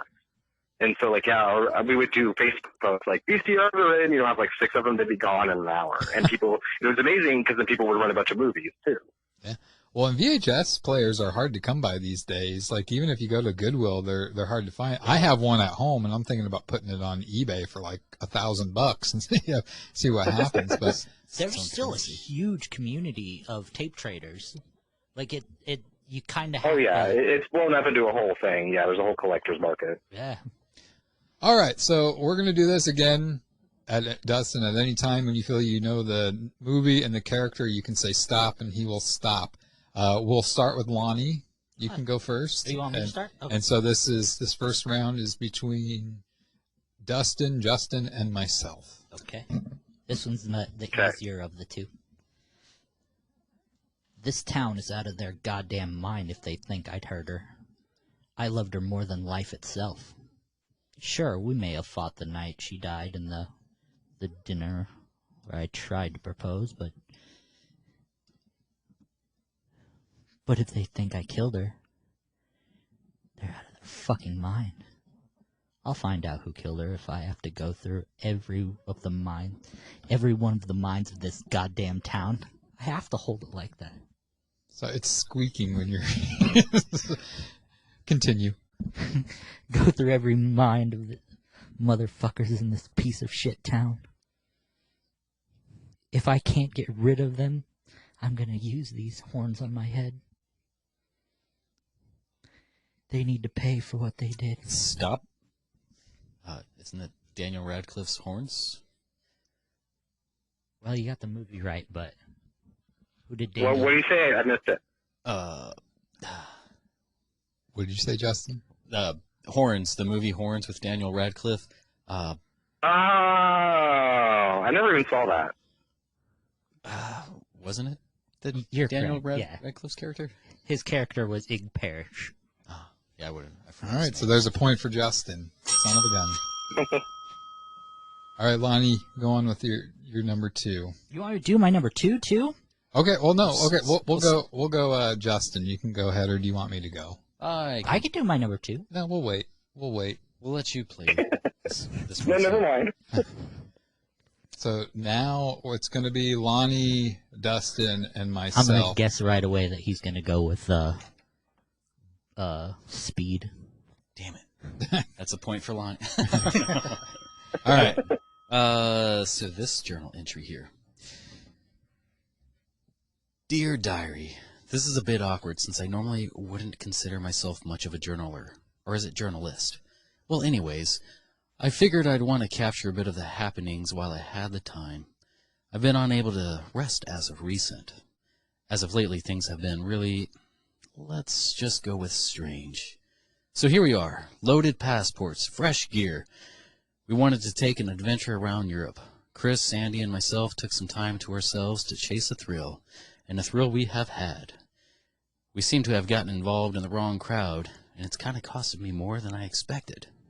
Chris is just trying to stay above water, but Andy has been going through a serious phase, especially since he met this chick. He really screwed the pooch on this one. It's always interesting when one of your buds gets love struck. Actually, it's pretty... I think I might know. Oh, go for it, Dustin. Hostel? Incorrect. That's what I was thinking, but... Oh, dang. All right. Did you have a guess, Lonnie? I have a guess, but I'm pretty sure it's wrong. I'm going to throw my guess out there. Is it American Werewolf in Paris? It is. I should have stopped it. I was just like... But which character? Which character? It's the friend who dies. Correct. I wouldn't have Jack? No. The main characters was Andy, Chris, and Brad. It was Brad. It's Brad. I wasn't expecting to guess the character, but at least know who the character was. I should have went with my gut instinct on that one and stopped it a while ago. But... Was Screwed the Pooch the giveaway there? Okay, so now it's Dustin, Lonnie, and Justin playing for my first journal entry. This should be hopefully fairly easy. Right. It's Lonnie 1, Justin 1. All right, so here we go. I hate these fucking kids. I just want to relax and heal. Who am I kidding? Even when I do heal, I'm still going to pretend I'm hurt and have her tend to my needs. She's one fine piece of ass. If only my friends from high school could see me now, they wouldn't believe I scored a chick like her. That damn baby of hers is annoying. All it ever does is cry. And don't even get me started on her son. What a fucking weirdo. He's probably going to turn into a serial killer someday. If the little shit tried anything with me, I'd crack my cast over the side of his skull. Anyways, my favorite show's almost on. Stop. Okay. Is it Pet Cemetery 2? No, it is not. All right, so I'm going to continue. Anyways, my favorite show is almost on. Going to get drunk and fall asleep in my recliner. Dustin, either of you have a guess? For some reason, I was thinking Buddy's Dad. Is that ain't right? Nope. I don't know the name of this, but I The believe... cast is an obvious hint, but I'm drawing a blank. Yeah, I was thinking it was like there was a person who breaks into the house to try to kill him, and it was like his son who actually did it. I can't guess it. So. Okay, so I'm going to give you guys all a hint, and whoever thinks they got it, say got it, and I'll go with them first. So the hint is, it is from a Rob Zombie movie. Oh, Halloween. Yes, and what was the character? Is it the abusive stepfather? I'll take that. His name is Ronnie, played by William Forsythe. But Yeah, yes, yeah. that is correct. Is that your easy one? That's my easy one. I thought that maybe it's easy Yeah, for like me. what? Maybe it's easy for me because You're obsessed with that movie, so of course you.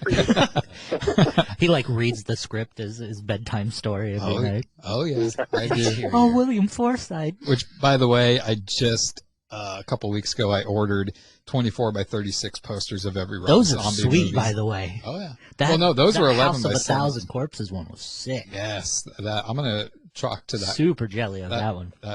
Yeah, those were fantastic. So, all right, so it looks like I'm the only one with 0 points. Dustin's got 1 point, Lonnie's got 1, and Justin has 1. We're going to have 3 more here. So we'll go with Lonnie's second one. This one's a cult classic, and I don't think you guys will get it. Man, this is good shit. Put me out of business and out of my ass, but it's all worth it. I just can't get enough of this creamy white deliciousness. I know. Go for it. Is it The Stuff? Fucking right, it's The Stuff. Who said it? I don't know the character's name. It's not the dad? It's not the dad. We'll give him the point. Yeah, I don't know. Yes, it was because I've never seen it, and how have you never seen The Stuff? I haven't seen it. It was Chocolate Chip Charlie. That was going to be my guess. Okay. I was gonna say Cookies and Cream Charlie, but well, you were wrong. All right, so Dustin's Dustin's leading. got the lead. I love that fucking movie, by the way. If you haven't seen This Stuff, it'll change your life. Oh, I have to see it. I have a stuffed container, actually, from Larry Cohen, autographed by him. Nice. All right, you guys ready? Go for it. So, second one here. This town just ain't the same anymore. Sure, we got some nice views, tourist attractions, always something going on. I mean, business is good. My brother and I help manage the family shop, but business could be better. Stop. The Lost Boys. God damn it. Dang. Is it? It's one of the Frog Brothers. Is it? It's either or. They both work. Well, son of a gun. So it's tied between Dustin and Lonnie, too. So if one of them gets this, they win. Or if you get it, it's a three-way tie. And I don't know that I have a tiebreaker, but we'll think of something. Okay, so I'm excited with this one. Here is my second journal excerpt. Most people would be shocked to know from my appearance that I carry a journal with me, but I do. You never know when or where the inspiration to write will happen. Stop. I'm just going to miss out on mine. Death Note. No. All right. So, but here I am, sitting in an old-ass dentist chair surrounded by spider webs, which may be fake or real. Hard to tell what's real or not right now. I'm a night owl and was planning on staying up all night anyways. I was just hoping that my girl would be with me. I wonder what's taking her so long. Ah, another faint scream in the distance. This one sounded more manly. I hear footsteps approaching. I better get going. I really wasn't supposed to leave the group. I thought I just heard Sasha. My mind is starting to play tricks on me. I'm getting angry too. This host of ours is becoming more of an asshole. Might add a few more scars to his face. Any guesses? That can't be the Shadow's Edge. Yes, it is. and which character was it? Isn't it the main bad guy, the host that was taking him around? The British guy? That was the host, but who wrote it? Which character? Was it the main boy that wrote it, right? Is it Justin? It's Justin's character, Eli. Oh, it is? Yeah. But you get the point anyways, Dustin. So I was pissed. Wow. I didn't think your head was big enough to get out of the room as is, but now, fuck. I was mad when Justin chimed in and wasted. I was like, I wanted to see. You're staring at him in person as you're telling him. It's like, you know this one. Like, he's looking right at me and reading this, and my mind is like, whoa. So, Dustin, you are the winner. You have 3. Lonnie's in second place with 2. Justin's got 1, and I got 0. So, I guess your prize will be I'll send you some Omaha steaks or something like that. I want to run the freeze dry it. Okay, I'll overnight it for you. Speaking of that, though, I just found out that they can freeze dry and send you Chicago deep dish pizza from Giordano's. Yeah. That shit, that's what I want for my birthday, so get on it, you two. Okay. Just remind me. Tonto. Your birthday, it's in like 4 days or something like that? It was yesterday. Your birthday was yesterday? 16th? Yeah. I thought it was... Oh, that's right. So you're already late. It was. I'm sorry. You're already late, so... Well, happy birthday. Yeah, thanks for remembering, fucks. I remembered. I just didn't remember the day. So, I made you guys cupcakes, and you didn't even remember. I didn't. That was a cupcake. See what I have to put up with, Dustin? I thought it was a hamburger. He fed it to the dog. It's chocolate. Speaking of, do you still have your cat, Dustin? Your, cheetah print cat? Yeah. Yep, Safari. She's, 10 years old now, I think. She's how old? She's 10. Wow. Yeah, I remember. I know. When you got that, I thought you had a freaking cheetah or something, or a jaguar. I'm like, what is that? She's a Bengal. It's like a Asian snow leopard bred with a Siamese cat. Mm. So that actually, I don't know why that reminded me of this, but before we go on to your current projects here, back to the Meat Hook Massacre. One of the stories I was going to tell was you kind of were trying to recreate the living room in Texas Chainsaw Massacre with oh my god, with feathers on the ground and all this stuff, and you had told me that pig's head. It wasn't a fucking pig's head; it was a full pig body. So yeah. There's this tub out front that's got a black plastic bag, and he told me it's a pig head in it. So we're decorating the set and stuff, and then we were all taking a lunch break, and he's like, go ahead and put the pig head on. So I bring it in, I open it up, and first of all, I'm gagging so much because I thought it was a prop. The smell of death. Yeah. And it wasn't just the pig head. It was the pig head, and the body had been skinned, and it weighed a good 50, 60 pounds, it felt like. And I just remember I couldn't, I was about to throw up from the smell. you eventually nixed it, and we didn't end up using that. But I always think too, if we would have, your couch would have been fucked because never would have recovered. Well, see, and that was because Robert, who played Bubba the Killer, he worked at a slaughterhouse, and so we were trying before that movie. I was like, contact everybody, people that lived on farms. I need feathers. I need bones. We're doing this whole scene. And so I was collecting all these things, and he just told me, he's like, oh, yeah, I know they're slaughtering a pig. We just saved the pig head. You think that'd be a cool prop? And I was like, well, okay, that actually sounds like it'd be perfect for this movie. So he had me go pick it up, and I never looked at it. Because it was he said it was in a black bag, in a container. And I was like, oh, picking up the pig head. Put it in my trunk, drove home, left it in the backyard in the middle of the summer to cook, apparently. And then I'm like, oh, okay, it's time for the scene. Can you go grab that pig's head? Yeah. So, and you bring it in, and immediately, as soon as we opened that, we're all like, and so we covered it right back up and took it back outside. I'm like, not using that. What did you end up doing with it? Did you put it in your neighbor's backyard? I gave it back to Robert because he was there. He just took it back. That was the plan because he was going to be able to take it back with him. So I'm like, dude, we ain't using those. I would have probably, if we would have gotten it out of the bag and used it, I probably would have had to have left. Like, well, I remember it did smell for like a day or two. Like you could smell rotting flesh in my house for like 2 days. It sucked. That's perfect. One more body. We just literally need to get bodies. Yeah, there we go. Yeah. All right. So before we move on to our last segment here with Dustin, we want to do a sponsor plug for our producer Michael's photography company, MLimage, which has been around since 2005 and specializes in boudoir, glamour, nude glamour, ink, gore, horror, all that stuff. You can check out his stuff at www.mlimage.com. That shit ain't safe for work, though. It's not safe for work, so don't open it up when you're at work unless you want to get fired.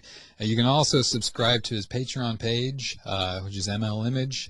He's got 3 tiers, $10, $20, and $30. So definitely check out his stuff. If you're a model interested in working with him, you can contact him at mlimage.com. So yeah, MLimage is our sponsor tonight, where image is everything. Unless you work at home, then open it up all day long. Yeah. All right, so we now go on to... He shot my wife. He did shoot your wife, and your mom, apparently, too. I was talking about Dustin. Dustin shot my wife. He did. She She was a Nemesis 5, wasn't she? 5, yes. Oh, so let's definitely, we're going to talk about some of your current projects and stuff that you're working on. You've gotten to, actually, since you've been out there, you've also got to work with a lot of big names, and I'm just going to name a few, and then I'm going to have you, Dustin, tell us more of them. But well, before you get into that, I want to personally thank Dustin Ferguson for doing a film with Mark Patton. He is one of the sweetest men on this planet. I absolutely adore him, and seeing him in a film it melted my heart. So thank you so much for that. Oh, yeah, no, totally. He's a very great person and very deserving of the work. You brought him out when you had the video shop in Lincoln to do a signing out there, didn't you? Yeah, I did that movie right before Nemesis 5. It was for my second Amityville movie. He was in that one. And so I had just opened the video store, and it was right before Nemesis 5, and so we had timed it so that, yeah, he could do like an in-store signing. And I was very mad I wasn't able to make it out there for that. Like, I really wanted to, but I'm assuming it was probably something with work that wasn't allowing me to be out there. But no, you like I mentioned before, you've been working with Brink Stevens out there. Alana Evans, you've done a lot of stuff with. You even said like doesn't she live like down the street from you or something like that? Yeah, she lives in San Diego, and so it's actually really convenient because she doesn't have to go all the way to LA for work. She can just come here. So we like do a lot of stuff together. Well, and one of the names that really was very impressive to me, not that none of these other names aren't impressive, was Clint Howard. Like how did that? Oh, yeah. How did that even come about? He's so nice. Like okay, so it's crazy because he actually worked on a film in Nebraska like 3 years ago. Really? And it was like Colby Coash was involved. And so he was like, he got to know Clint. And so he was actually my original contact. And so he's like, well, it's not, because it's one of those things, he's famous. You don't want to give out his number just to anybody. And he's like, well, I trust you. You're in LA now, like you guys, because I was trying to get a hold of him for my documentary direct to video that we did last summer. Because he's in all those direct to video war movies. I felt like he was the person to interview. And so I've been trying to reach out through Facebook, all the regular avenues. And then I remembered that Colby had worked with him. So I reached out to Colby and he's like, all right, I talked to him. He said, I give you his number. So he gave me his number. I called him up. We had like a 3-hour conversation. He's like super cool, like really chill. I don't want to give out too much about his personal life, but he's a very relaxed person. He doesn't work a lot now, and so he's a little more selective. But he did our documentary, and he showed us he does snow globes. He makes homemade snow globes. He has this giant collection of snow globes that are like movie scenes, and he has like a Michael Jackson Thriller one. And like all these, they're like really well made, intricate snow globes. And he was like showing us that's like his life right now. But so he's also going to be in our zombie movie we're shooting in a couple months called Hell of the Screaming Undead. That's incredible. You know, and like one of the things I was surprised to see him in, and you know, I always go back to Rob Zombie, but he was in Three from Hell. Mr. Baggy Britches, I think was the name of his character. He was filming. He filmed that the night before we interviewed him. Seriously, we were supposed to do his interview that day, and he couldn't do it because he was filming with Rob Zombie. And so we had arranged to do a scene for my shark movie in his neighborhood because there was an actor that lived nearby and we had to do a scene for. So I was like, well, I gotta film there anyways. We'll do it the next day. So he was like all tired and stuff from like filming. So like it took him forever to answer the door. He's like, oh, sorry, I was on the toilet. Like he's very like how you'd expect him to be. And he was just super cool. He's like, yeah, you know, I just wrapped my movie because nobody knew about the movie then when he was talking about it. He's like, it's called Three from Hell. You know, it's the follow-up to Devil's Rejects, and that because it wasn't like public knowledge yet. So we knew about it then. I was like, oh, fuck yeah. So we're asking him all these questions off camera about it. It was really cool. See, I always use the word jealous around you, Dustin, because I'm jealous of you. You get to do some cool stuff and meet some cool people. Why don't you just tell us like a list of some of the people you've gotten to work with since moving out there? Oh, geez. Well, as you know, I just was in a new Puppet Master movie. Yes. So I got to work with Charles Band, and that was pretty amazing. Let's see. I mean, on direct-to-video, we worked with like 30 different people. Kevin Finney, the director of Night of the Demons and Witch War 2 and Pinocchio's Revenge. And I worked with Linnea Quigley on a couple things now. I worked with all the cast because we did a documentary on the Police Academy movies. And so all of the, like Steven Gutenberg and all those people were interviewed for that. Yeah, I had to work with them. And then I co-directed the Night of the Demons documentary. It's not out yet, but it's coming out. So I met a lot of people from all three of those movies and the remake. You just look at my IMDb and there's like, yeah, it's too many to remember, but there's a ton of people. I try to make sure, because part of the brand recognition is always having a name that sells the movie. So every movie typically has one or two, like, you know, celebrities that we can put on the poster to sell a song. The jealousy in this room right now. I know. It's going off. Well, I didn't know about the Well, it's just part of the industry, though. You know, it's like, it's different. I remember the feeling there, like when you're in Nebraska, it's a bigger deal, and it's like these celebrities, you know, they're coming out and they're going to be in my little thing, but it's funny how it changes here and it becomes so everyday. Because I remember, like, for the first 6 months I lived here, like, when you just see famous people everywhere here. Like, a lot of people that do the Hulu and Netflix series shows live where I live because they only have to go to LA for the season when they're filming the season, and they come back here. So you see people, like, everywhere.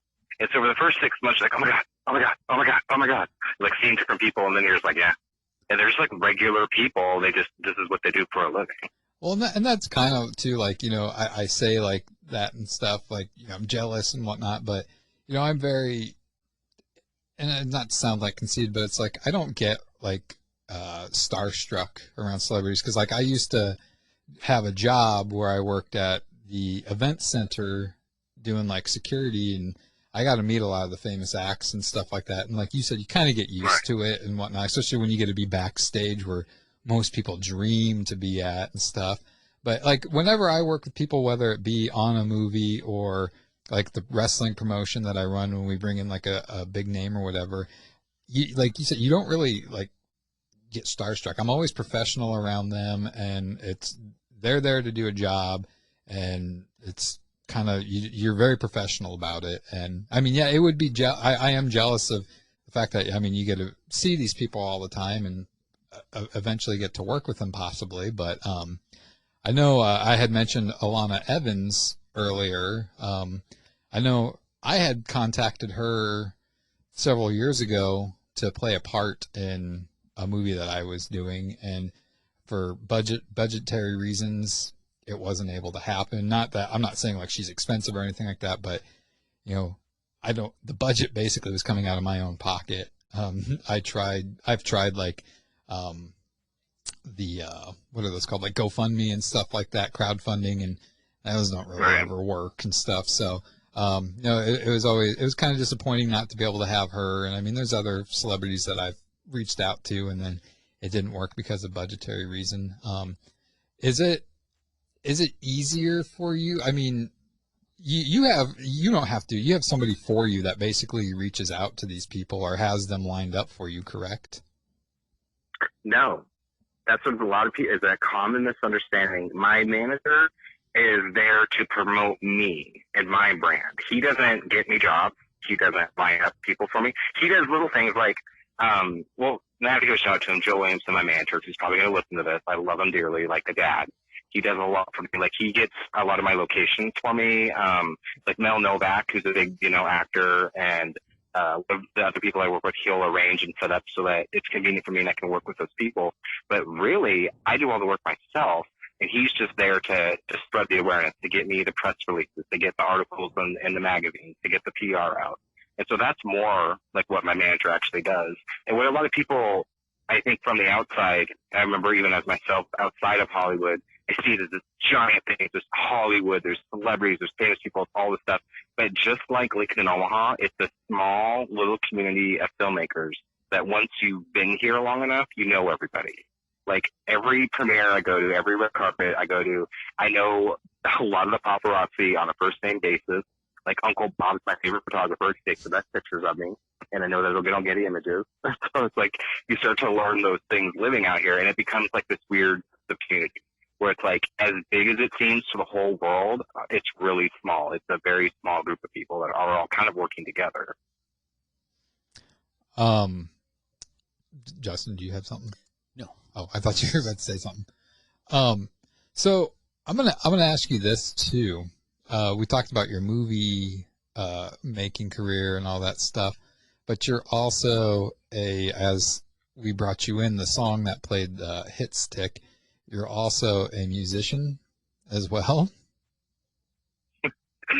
Yeah, to kind of give a little quick backstory, when I was in Nebraska, I started working with, it was around the time I was doing work with Egyptian Leather. I met a guy named E-Rocker, who was a German breakdance artist. And I expressed to him that I was interested in making that style of music, similar to Egyptian Leather. It was always something I was a fan of. So we started working together. And when I was in Nebraska, we released a couple EPs together where I did the vocals and he did the beats. But then when I moved to California, my surroundings played a big influence on me. I got very into rap, which is strange because before this, I didn't listen to rap. I didn't pay attention to it, didn't know anything about it.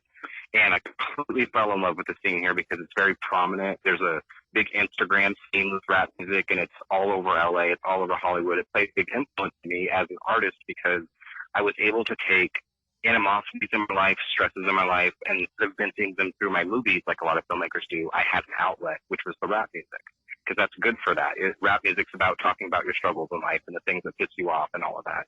So it sort of turned into this thing, and I've had 5 rap albums since I've been out here, and this is my most recent one. And it's just weird because, like, knowing you as a person, I mean, you're super nice, and it's just like, then you I'm versatile. Yeah, I guess so. I see you with, like, your what are those called? On the teeth, grills. You have, like, your grills in and all this stuff, and it's like, you're such a badass. And those are the whitest things I've seen.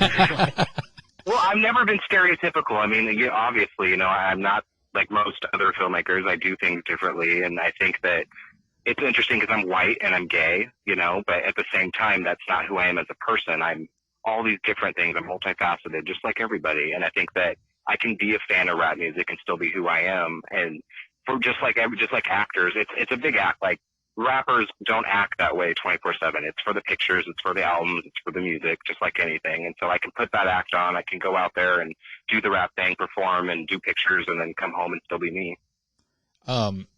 Do you perform as MC Dirty D? Do you, like, go places? Yeah. And you do? So you do, like, live concerts? Yeah, I've done a few of them, and I actually have one next Friday. I'm doing on Instagram. It's an Instagram house party. And so I'm doing 10 tracks live on Instagram, actually. Interesting. I was going to say, because it's fun. It's just like, because a big part of directing and doing all that too is the public speaking. I have to accept awards and give speeches to crowds, and so for me, it's fun. It's like the opposite of when I have to go and, like, accept an award or deal with something professional. I have to be all nice and everything. I can just go up and, like, cuss and do my raps and be a badass and not feel like my normal self. And I just love that. See, and that's cool that you get to do that. And I mean, it's just crazy to me. Like, on top of movie making, you're also music making and in his free time. Yeah, in his free time. I mean, I feel really privileged that you're able to take a couple hours out of your schedule to talk with us today. But anytime, Jeremy. I have to ask you about this one. And you have to tell me about it. But one of the current projects you're working on, the name is freaking fantastic. Stale popcorn and sticky floors. Yeah. What is that? I mean, I could tell you what I think it is. I mean, with sticky. We actually just released the trailer yesterday. It's my newest documentary. It's on 70s and 80s grindhouse horror movies. So we actually interviewed the stars of Basket Case, Don't Look in the Basement, I Spit on Your Grave, Faces of Death, all those movies. And so it's a documentary about that. We have 4 interviews left to do. So we've already done, I don't know, like 11 or 12 of them. But yeah, we just put out the trailer yesterday. It's going to come out on Halloween because direct-to-video, the one about direct-to-video horror movies I did last summer is coming out October 13th worldwide. Like, it's going to be on all platforms. So I'm owning Stale Popcorn and Sticky Floors is my follow-up that I'm going to completely own. So I'm distributing that myself on Halloween. That's great. And definitely not what I was thinking it was going to be about. I think it was going to be about what people talk about with grindhouses, like it's stale popcorn and the sticky floors because they never clean because they're always showing movies. I thought it was a great catchphrase for the title. It is. See, I was focusing on the sticky floors, and I was thinking of something. I'm sure you were, Jeremy. Yeah. So, and then another one that's got an like all your movies have some interesting names to it, and even the cover art, the movie poster for this one. Angry Asian Murder Hornets. Hell yeah. That is a product of the pandemic because basically what happened was right when the lockdown started, we had this plan at the beginning to do a set of movies that involved a lot of people, had people flying in, all this stuff. Pandemic happened, and I was like, well, crap, I can't just sit around for months on end and not make movies. I have to make a profit. I have to pay my bills. So I made a movie called 5G Zombies. And what it was my friend John Walker in the UK had like a 10-minute zombie short, and it was about cell phone service making people go crazy and turn them into zombies. And I was like, shit, there's a 5G service conspiracy theory going around. Let's try and get a little viral attention, make a movie called 5G Zombies where we can have all the actors self-film around the world, like blog style on their phones. So it's like dealing with that apocalypse around the world. So we kind of sort of created this pandemic style movie that hasn't really been done before, and we released it and it went viral and it got tons of attention.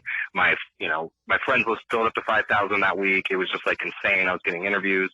I was like, shit, this is the kind of stuff I need to do right now to really get attention because nobody else out there is making movies. Like Hollywood completely shut down. Nobody can film anything, but I'm able to find ways to pull off these low budget movies still this whole time. So I was like, this is my time to shine. So I went and made a follow up called Angry Asian Murder Hornets.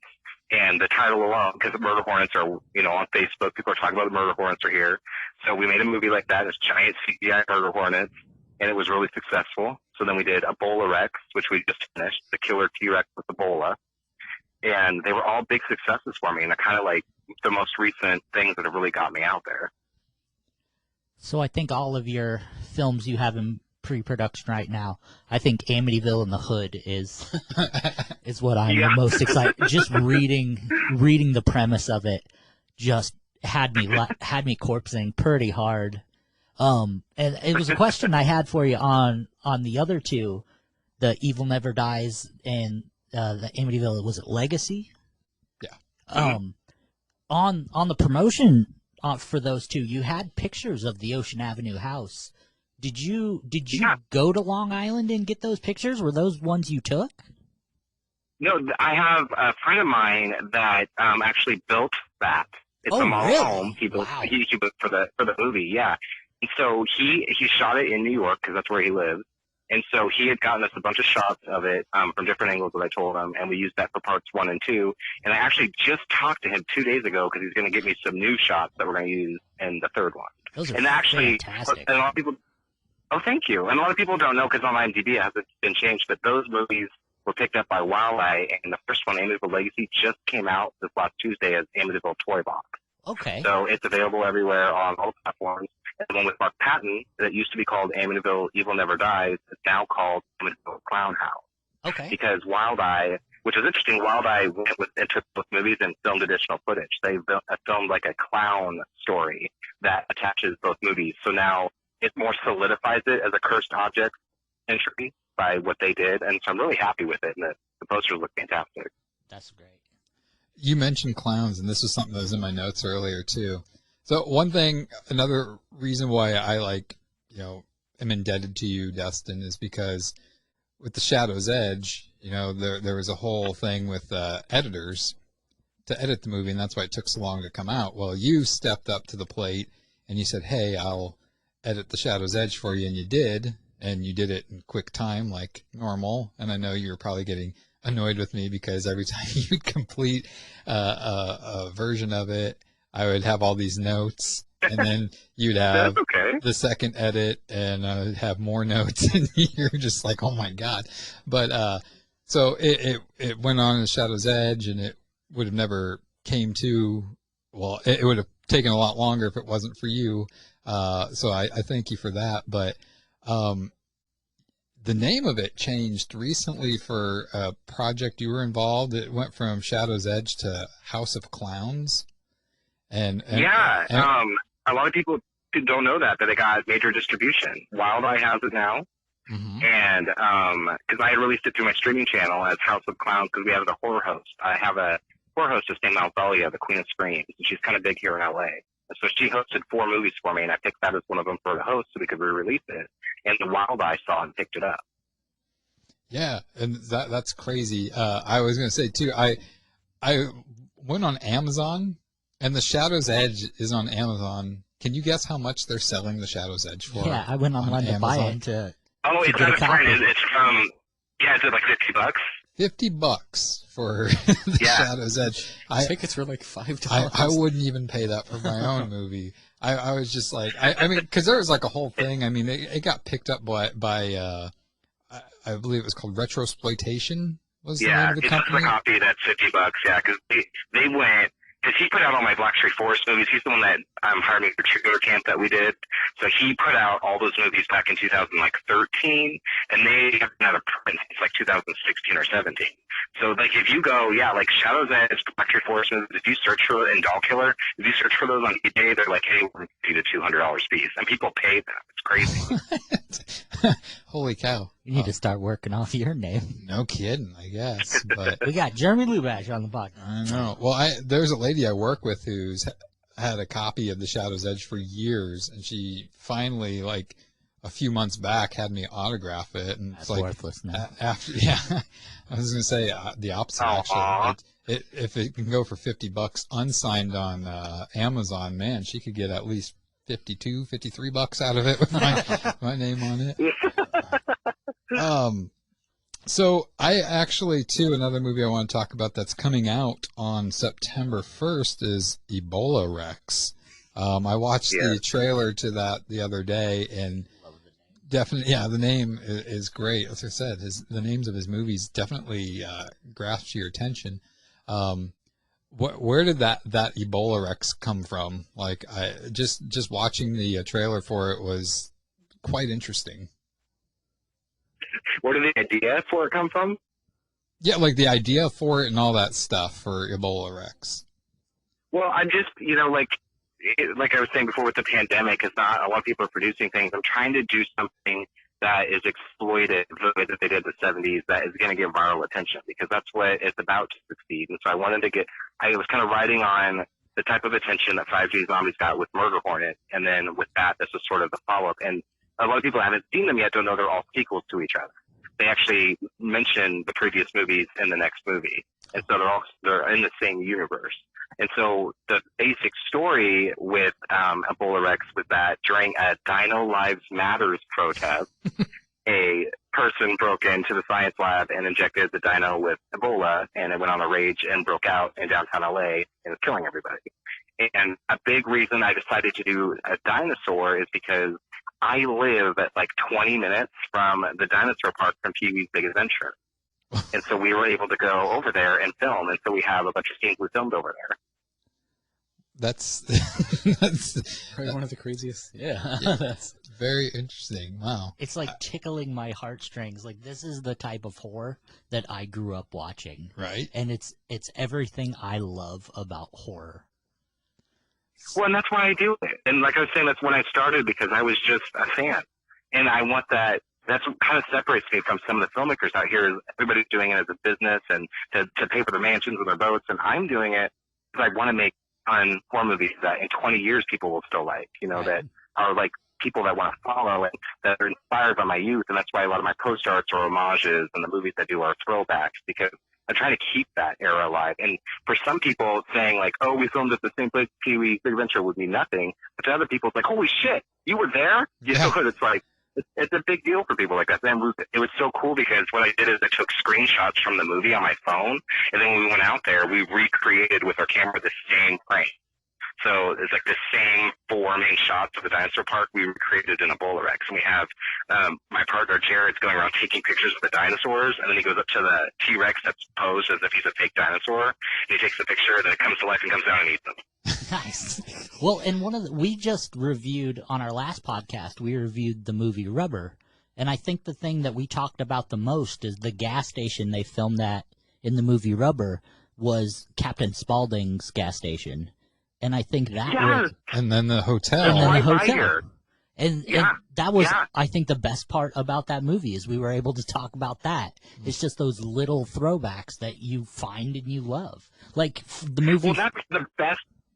No, go ahead. I was going to say, and like the Hatchet 2, if you watch Hatchet 2 where she goes into Tony Todd's shop, the news is showing... what happened in the movie Frozen, another one of just little things you find that make you a fan. Oh, no, for sure. I think that for horror fans especially, that stuff is important, you know, and I'm a big geek like stuff like that because here obviously is where they film all those movies. And so I literally live by all. It's insane. Like, I had no idea. I feel so stupid. When I moved here and you know, would be watching movies, I would recognize all these places. I'm like, oh my God, that's the highway I drive to when I'm going, you know, to San Diego. Like, all these things. I'm like, I had no idea. Like, 95% of the movies are legit filmed in LA. Because now when I watch a movie, I freaking recognize everything. It's the craziest thing. And the commercials, you recognize all the places. And I went, we did a Tales from the Campfire Part 3 last year. And my mission was for all 5 stories, I want to have a famous horror movie location in every one. So we had the Demon Knight saloon. That's from Tales from the Demon Knight. Nice. We had Andy Barclay's house from Child's Play 2. We had the hospital from Nightmare on Elm Street 3. And then we had, oh God, what do we have? We had like 2 other, we just like made it a point. And so I've been doing that now with every movie because it's always within 20 minutes of something like that. I think that's one of my favorite things is, well, pretty much just that. It's like you watch a movie, you get the story, and then you go back and rewatch it, and you can pick out the little puzzles and pieces and little gags and stuff that's not necessarily carries the movie, but nostalgic purposes. You'd mentioned Jared. How is Jared? Good. We're still together. He actually works a couple jobs. He like manages at Batteries Plus Bulbs, which I don't think they have there, but it's like a Radio Shack. Oh, okay. And then he does, everybody out here does Grubhub and DoorDash because it's like a huge business. So he does that at night and banks. So that's actually what he's doing right now. Is he still like a human garbage disposal? Yep. And never puts on a single pound.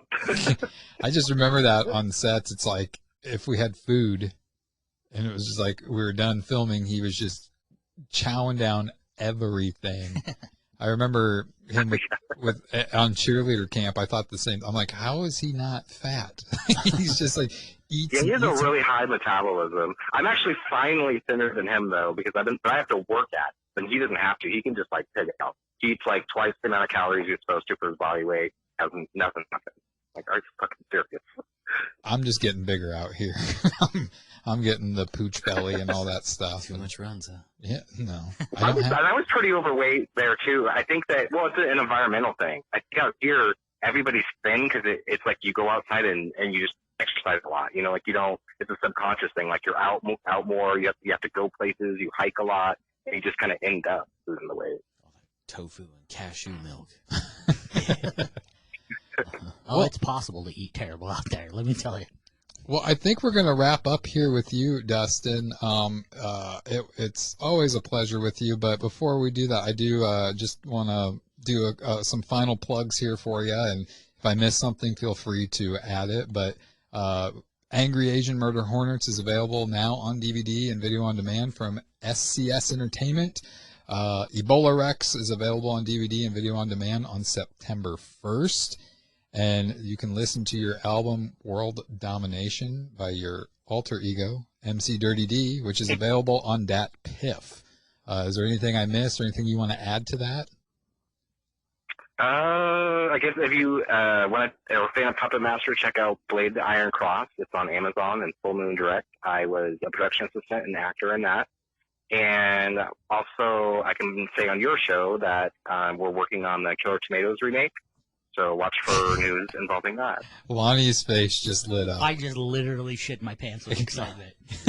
It's actually public knowledge. If you Google Dustin Ferguson Killer Tomatoes, it's all over the internet. Like last year, we started filming at Comic-Con. We did some scenes at Comic-Con of the tomato chasing people. So it's out there. Oh, man. Get home, throw your backpack down, and watch Attack of the Killer Tomatoes. And between now and Monday, when this episode drops, Dustin will have completed 5 more feature-length films. But like for real. It was fun catching up with you. I know we both, especially you're busy with a lot of things out there. I'm busy with things out here, so we don't get to talk as much. Facebook, we kind of catch up every now and then. I definitely need to catch up more. If you ever come out here, we'll have to hang out. If I ever decide to take a trip out there your way, we're definitely going to have to hang out. But you have a second home out here anytime you do it. No, you've always been, like I said, you gave me a lot of chances, and it definitely has helped me. Not that I'm like anywhere where I want to be in my movie making career, but you've definitely helped me complete like a lot of movies and continue to have the passion for filmmaking. So I thank you for that. You're a friend. Yeah, and so Justin can't talk. He's over there crying in the corner. It's emotional for him. But so Dustin, thank you again for being on the podcast with us. Thank you, dude. Much respect to you. I really appreciate all the work, and I'm glad you kept your head on your shoulders throughout all this BS that social media. Thank you. I appreciate that. But yeah, you're one of the best. So yeah. Oh shit! Thank you. So yeah, that is Dustin, and we will be back with our final words here in just a moment. I ain't running after nothing but my chase work. Cash at me a wage and then I make it work. Pretty busy fucking, you can suck it how it tastes first. Had your booty pop and throw it, they can stay put. And the devil of recliner got swayed. All right, well that was fun catching up with my good friend Dustin Ferguson. It's been a while. It has been. I mean, I think 3 years. I really want to say 3 years. 2 or 3 years. Feels like it's like 5 for me, even though it's the same time probably with you. Probably. I bet every time he paused, he wrote a script. I mean, that's the insane thing. Like, people look at that differently. That he does things way too fast and blah blah blah. But it's just like the guy gets it done. Y'all work at your own speed. You do. And I wanted to ask him, which is kind of too late now, with all the stuff, almost 100 projects, how much did he scrap? Like, do you scrap like half of your ideas? No. No? I can't imagine having that many ideas in your head alone, let alone scrapping stuff. I do have that many ideas in my head. It's then just put them on fucking paper. I do. Do you know how many effing notebooks I have at home? Okay, no, he's bragging. Man, I have a lot, but it's just like I could be Dustin Ferguson if I had the time. If I quit my job and I was able to make it to just be able to make movies, I would. But I can't make ends meet by just making movies. Jesus, what was that? Whoa. Why would you do that? My ears are bleeding. No, but again, thank you, Dustin, for being on the podcast. That was very fun. Great guy. It is. First time I've met him, and he super humble guy too. He is. Your face really lit up, Lonnie, when he said the Attack of the Killer Tomatoes. It's just from a cult movie classic, like point of view, they don't get better than Attack of the Killer Tomatoes. Like it's like other than some Lloyd Kaufman films, like it is the pinnacle of like B cinema. So to know there's a remake coming, just like, yeah. That's kind of a. I feel like I would be really scared for that one, being a paisano myself. So last episode we played a game between you two. Yeah. That was fun. A couple episodes ago. Sorry, I celebrated for 2 whole weeks. Yeah, it was a couple episodes ago, so it was been like a month ago that you played it and won. So, Justin, you won, and what was on the line was you get to be the host, and obviously... So, Dustin has to host? No, wait. No. I'm completely confused here now. Last week. Last episode. Yeah, you won. I'm sorry. No. I won and hosted last episode. Justin won that episode, and he gets to host the next episode. Okay, yes, that's right. No, I'm sorry. You need to lay off the smoke, bro. I'm thrown off because Cross your I teeth. should have won last No. episode. I mean, God like, dang it. That wasn't even the game. I know. I'm saying, boys, Just like boys, don't sit fight. down like a fucking python. Boys. Right. Anyways, so Justin, See, you are next week's lead host. oh, Can you give us any insider news on what we might be talking about or doing? I cannot. Well, you're going to have to anyways because I have to. Well, I write it. think I might take you boys downstairs to the morgue. I do have a game in mind for you guys, so you guys need to study up on your deeds, your deads. Like famous people? Sure, they don't have to be. Some of them. Because I will be offended if it's people I know. Aunt Ruth, what? Yeah, and then I have a few ideas for a main topic, which, depending on what I have in the next day or two, I will throw you that and see if Paco approves of it, and we'll go from there. Hopefully it's not about pyramid schemes. It's about woodworking. What kind of woodworking? Morning woodworking? I don't get your reference. I don't either. It's because you both sleep on your stomachs. Can't. I'm a side sleeper. Yeah, I don't have a stomach. No, I do. Speaking of that, a quick sidebar. I went to the doctor yesterday, and I officially graduated from chubby to obese. Congratulations. I know. Go me. That is actually my belly hitting my knees. That is quite the accomplishment. I'm proud of myself. That was one thing. Age. I was always like, when I was in the military, it was like me and this other dude, we were like, I guess, bigger into like working out and stuff. Like most people think of military people as like, they're just fit, and it's like, nope, they're not. They're not. They're really not. There's probably only like 5 people that I would trust to go downrange with. No offense to the military people who are out there doing their best, but you know. But when we would take our PT tests, we would always have to, sign a waiver or something like that because we come up on, obese. It's like, of course, like the body fat weighs less than muscle per pound. So, or I guess circumference, whatever you want to call it. Yeah. There was this ad on Facebook, and normally when it like counts down, it's like you can skip this ad in 5, 4. I'll skip it. Were you waiting? Well, I don't know what it was about. I mean, it was this guy who didn't have an ounce of fat on him, 6-pack muscles, all this stuff. Oh, that guy. And he basically said, he's like, do you want to know if you're fat?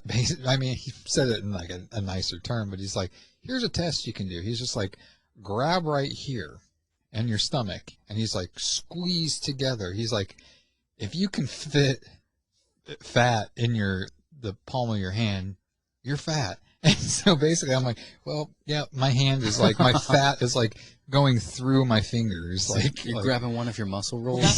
That's not true. I can't do that because I can't squeeze it shut. Like my hand hits and it's just like too full. Take that piece of chicken out of your hand. My hand's too full too. Let me finish this milkshake first. Right now, I wonder if any of our listeners are grabbing their stomach and squeezing right now. I just know that, thing. I'm trying to eat a little bit healthier. That'll be your guys' punishment when I win. To eat a salad? I went to the doctor because I'm like, oh, my back hurts. I'm having trouble breathing when I'm laying on my back. I might have the COVIDs. I was going to take you guys on like some Justin's juice box, give you a taste of Justin's juice box. I've had it before. That sounds like that's a bad punishment. I hated it. I thought I had the COVIDs, so I was like, I go to the doctor, get the test. I go into this new doctor lady, and she's like, "Oh, you're fine. You're just fat." That's a medical term. Yeah. Yeah. She literally just came out, and she's like, "Oh no, honey, you're just fat." My doctor called me a fat fuck. Just kidding. She didn't. I did. I was obese a couple years ago for one of my checkup. They basically told me the same thing, like, you graduated to being obese. And I'm like, what? It's a great feeling. Like, you want to be like, yeah. Does that mean I can ride those electric chairs at Walmart like, and not get looked at funny? My first thing was, I'm like, oh, sweet. Maybe I can, like, can I get that liposuction? Or what's that? Lap band surgery? Liposuction, I think, is what it's called. What's it? Where they do? You want to do like the at-home stuff? No, I want to get legit. Like I've already. We had a baby. Our deductible for the year's met. Oh, so you want to? Since we're on the subject, you have to master the habit. It's the habits, because most people get liposuction, don't change their habits, and they just go back to the. I don't eat much at all. Like once you have a kid, you just eat when you get a second. It's like I got 2 seconds. I'm gonna just eat whatever this is. I think like, a lot of people don't. We had cupcakes for dinner. A lot of people don't consider that from a male perspective too. It's like they're like, well, you're not the one who had the baby. It's like, yeah, but I can't eat the foods that I want to eat because she wants to eat something else. So it's like, oh, I only want to make one meal type of thing. And that's why my baby weight came. That's why I'm single, fellas. That's the reason. No woman's gonna tell me what I can and can't eat. What were you gonna say when we interrupt you with? No, about since we're on the subject of being fat, which Justin has no reason to talk because this guy used to is wear like, husky pants. You hold your they were called fucking Jinko jeans. Yeah, and you hold it's just trick photography. When you're trying to be Jeff Hardy, that's why he wore them. You hold your fat between your eyebrows. I see it. Hold on, I'm thinking about this. I don't get it. No, anyway, so back when I would order stuff off the Wish app, they had this. It was like a tank top, like a body slim that had the abs in it. That had the abs. I've wanted to order that so many times. It made you slim. It would push your gut in, so it would be like flat. So I bought one. You couldn't take it off. No, I put it on, and it basically was what I figured it would be. Like, it was just a stretchy... Like a girdle? It was a stretchy material, and my gut just stretched out. And I'm like, this is not what the guy on the picture looked like when you put it on. Like, the only way I would look like that is if I would suck my gut in, but I don't need to buy the thing. So I took the thing off, and I threw it in the trash. You could have sold that. So I was in a band, and... we used to wear dresses and stuff on stage. We're called the post-op whores. And one day we had a show, and for the life of me, we just thought I thought it'd be fun. I shaved abs in my chest hair, so I would look like I had abs. That was the thing I did once. It didn't fool anybody. I'm gonna say that would just be gross. Did you have a lot of stomach hair? I did at the time. Yeah, I let it grow. But I was actually kind of in shape then. I think I was like $150 or $160 at that time. I remember when I was in shape back in 6th grade. Question: Yes, who would win in a fight? My dad, between or your mom? You currently and you 10 years ago. Oh, me 10 years ago, without a doubt. Absolutely. I wouldn't be wheezing back then like I would now. I would take my 10-year 10-year ago self, twist him around into the prison position, and no, we're not gonna. My 10-year-old self probably would have liked it, to be honest. Not my 10 years ago self. What is with you? You have a thing about you and your 10-year-old self. He was so adorable. That must have been the best time of your life. When you were 10. 10 years ago. Let me see. What am I? 36. So I would have been 26. I would have been living with 7 other people in a 3-bedroom house, paying $80 a month in rent. Once I turned 19, all the years have just been a blur. Like I can't remember 10 minutes. I can't remember 10 years ago when I was 26, almost 27. It's all a blur. 10 years ago, I was in 2 bands playing as many shows a week as possible so we could make as little money as possible to pay as little in rent as possible while Tracy went to college and I could pay bills. I was managing a Radio Shack. You're like, baby, the band's gonna make it. Oh, no, we weren't. We were fucking awful. But one of them's always drugged out. Yeah. The other guy's always late or had to get a filler. The singer was always drugged out of his mind. The female drummer was always pregnant. No, never pregnant, but we did get raided once by the cops. Got 32 counts of animal cruelty. Wait, for the dresses? Huh? Yeah. Okay. 32 counts of animal cruelty? Yeah, because we kept too many rabbits in a rabbit cage. You kept 32 rabbits in a rabbit cage? They were in 3 different cages, but yeah.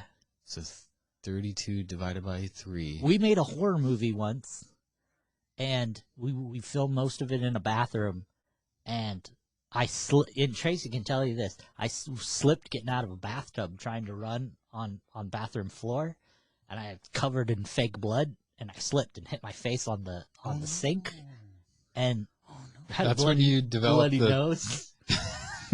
That's when you discovered the flux capacitor. No, you know what was funny about that? That movie was based on eating bad McDonald's fish sandwiches. Salmonella. That's like one of the only things I eat from McDonald's if I ever go there. Yeah. Pink meat. All right, fellas. Well, I think we're about here to wrap things up. I guess next episode, Justin's in charge. I'll be taking it away. Jay Willie. We apparently, Lonnie and I need to study up on dead people. I don't even know how to begin to do that, but okay, we're going to do that. Watch your Google searches. Hit the O-bibs. Yeah. Should be an interesting episode next time. Again, we want to thank everybody for reaching us over 500 on Facebook. Keep sharing, keep liking. PodBean, Facebook, YouTube, Spotify, Stitcher, Anchor. PodBean is the main thing. Yeah. Mm-hmm. What was your dad joke about Anchor? Was it mine or was it his? Oh, it was Lonnie's. It was holding us down or something like that. Gotta get on Anchor. It's always holding us down. Help us hit 750 and I'll make t-shirts. 750, what's their deadline? That's a real laugh. Oh, I don't know. Just whenever they do it. Whenever they do it? We got to give them a deadline. By October. October 31st. Yeah, Halloween. Get us 750 likes and Lonnie will make t-shirts. I'll make t-shirts on the cricket. So, well, everybody, we appreciate you tuning in and listening. It was a fun night tonight, boys. Yeah, it was. Always look forward to these. We will see you here in a couple of weeks. So August enjoy, 31st. everybody. Ciao, ciao. Bye.